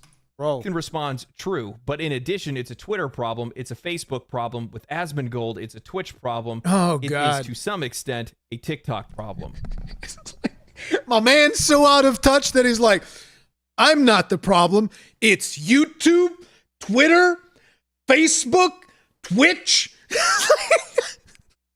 It's the whole world that's the problem. It's not me. I'm not crazy. Everybody else is crazy. It's like that guy that's going down the freeway and he's listening on the radio, right? You guys ever heard this one? There's a guy going down the freeway and he's listening on the radio. Right now, there's a vehicle on the I-65 going in, how do you say it in English when somebody's going the wrong way? Going the wrong way. There's a vehicle on the I-65 going the wrong way. And dude's in the car going like, one? Just one? That's this guy. It's this guy, dude. He's fucking lost it, dude. He's absolutely My God, lost nothing it. says I'm right like the call for censorship. Believing that these platforms need to handle commentary people like Asmongold, myself, or anyone else. Absolutely. It is disgusting to hear someone want to put the control of freedom of speech into the hands of publicly traded. By the way, the guy complaining about the fascist American project would like YouTube to censor a couple of people. The guy complaining about the American fascist project would like some of these platforms to censor some of these voices, all right? We need to get these people in line. What the fuck? Platforms. They have more power than they already need, and you would blindly God. trust them as long as they are propagating the opinions and messages that you feel comfortable with. And this is all based on the fact that they are conflating criticism with hate or conspiracy. The meme that everything is fascist as long as it doesn't agree with me is strong with this one. I am sick and tired of this notion that there is a silent majority that is not talking about or doesn't care about these topics and they're not engaging with these sort of conversations. that you somehow need to be the person that's talking about these things 18 hours a day to actually care about them. It's nothing more than convenient platitudes, painting a picture that specific voices and concerns don't matter, or that the general public doesn't care about forced messaging or the quality of their products. From my perspective, when people use the term silent majority, it's meant to make you feel like you have no real control, and what you want has no real impact, which couldn't be further from the truth. Oh God, it's so vain. It's so unbelievably vain. Believing that these games journalists, as well as games insiders, need to be the ones that are shaping the conversation around games, that these uninformed voices, these peasants more than anything else, get off of me. Don't That's try us. to clean my shoe. That's Ew. us. We're the peasants, boys. No. That's us. They're the ones, ironically, that are actually interfacing with this media. They're the ones that are interfacing with these products. These games are made for them in the first place. And that's the problem. It's the fact that you believe that you need to be the ones that are shaping the conversation around games. You believe that your ideas, your opinions are more valuable than anyone else's, to the point that you're even calling for censorship. Pathetic is what that is. Pathetic behavior. And let's be real. I know that the vast majority of these companies don't give a shit about any of these social issues. And likely these people don't even care about it either. It's vanity more than it is anything else. It's soft people living soft lives and looking for anything to be able to attach themselves to so they can look in the mirror and think that they've done something constructive today. You know it. I know it. Everybody knows it. You know what they fail to realize is that people don't watch these videos because they want to be told what to think.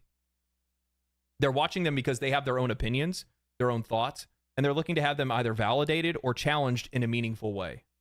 A video like this goes out and it resonates with some people and they like it. And if they like it, then it gets viewed and then more people view it and then the cycle continues.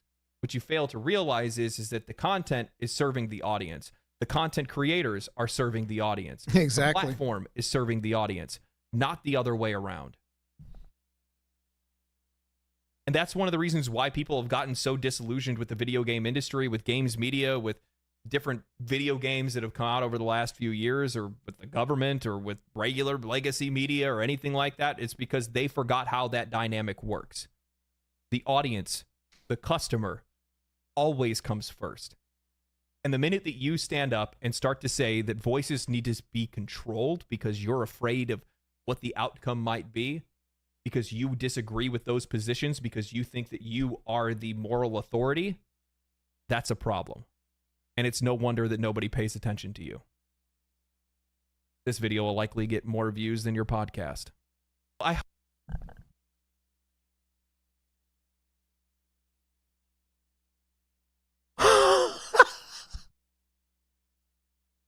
What's the name of the podcast?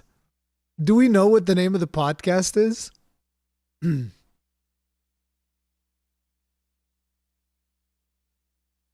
Nathan Grayson podcast. Top podcast episode into the streamerverse. Aftermath Hours podcast. Would this be on YouTube? I don't think that they give you view counts in here. I don't know if they have the podcast on YouTube. Aftermath podcast. YouTube. The Aftermath podcast. Nah, this is not it.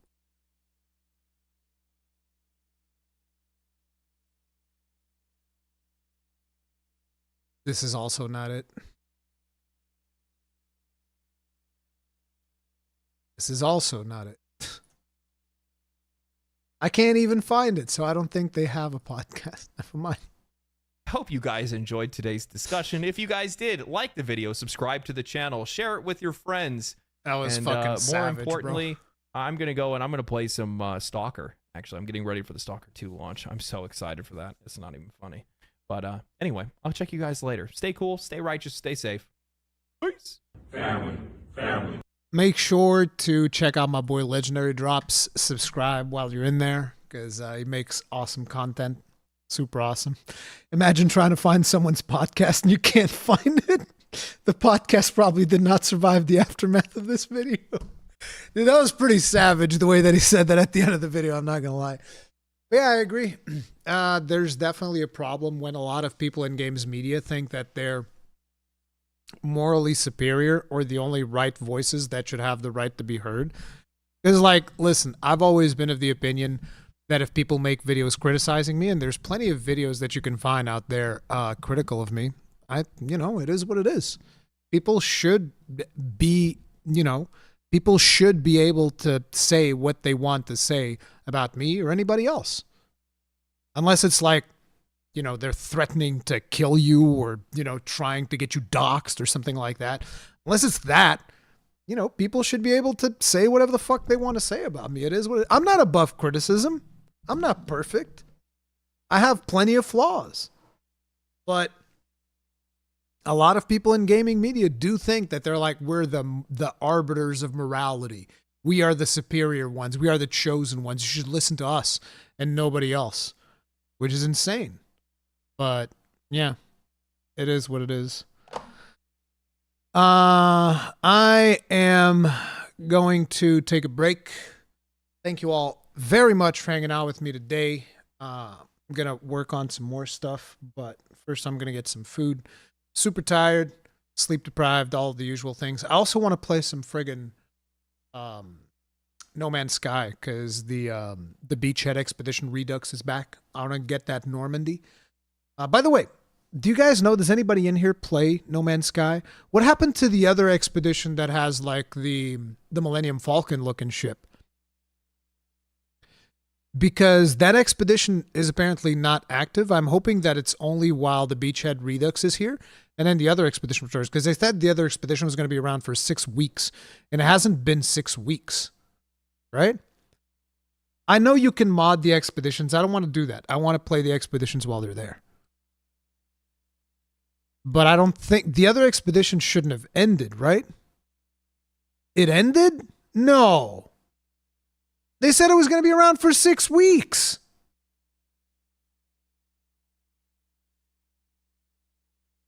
That wasn't 6 weeks. They lied. Anyway. Thank you all very much for hanging out. Cookies are good. Thank you very much for the support, and everybody. Thank you, Iron Breakers, Longbeards, and Thanes. I appreciate each and every one of you, and all those of you that just show up to hang out. I love you guys. Tip of the hat for all of you. Thank you for showing up. And I'll see you guys later. Stay strong. Stay safe. Peace out.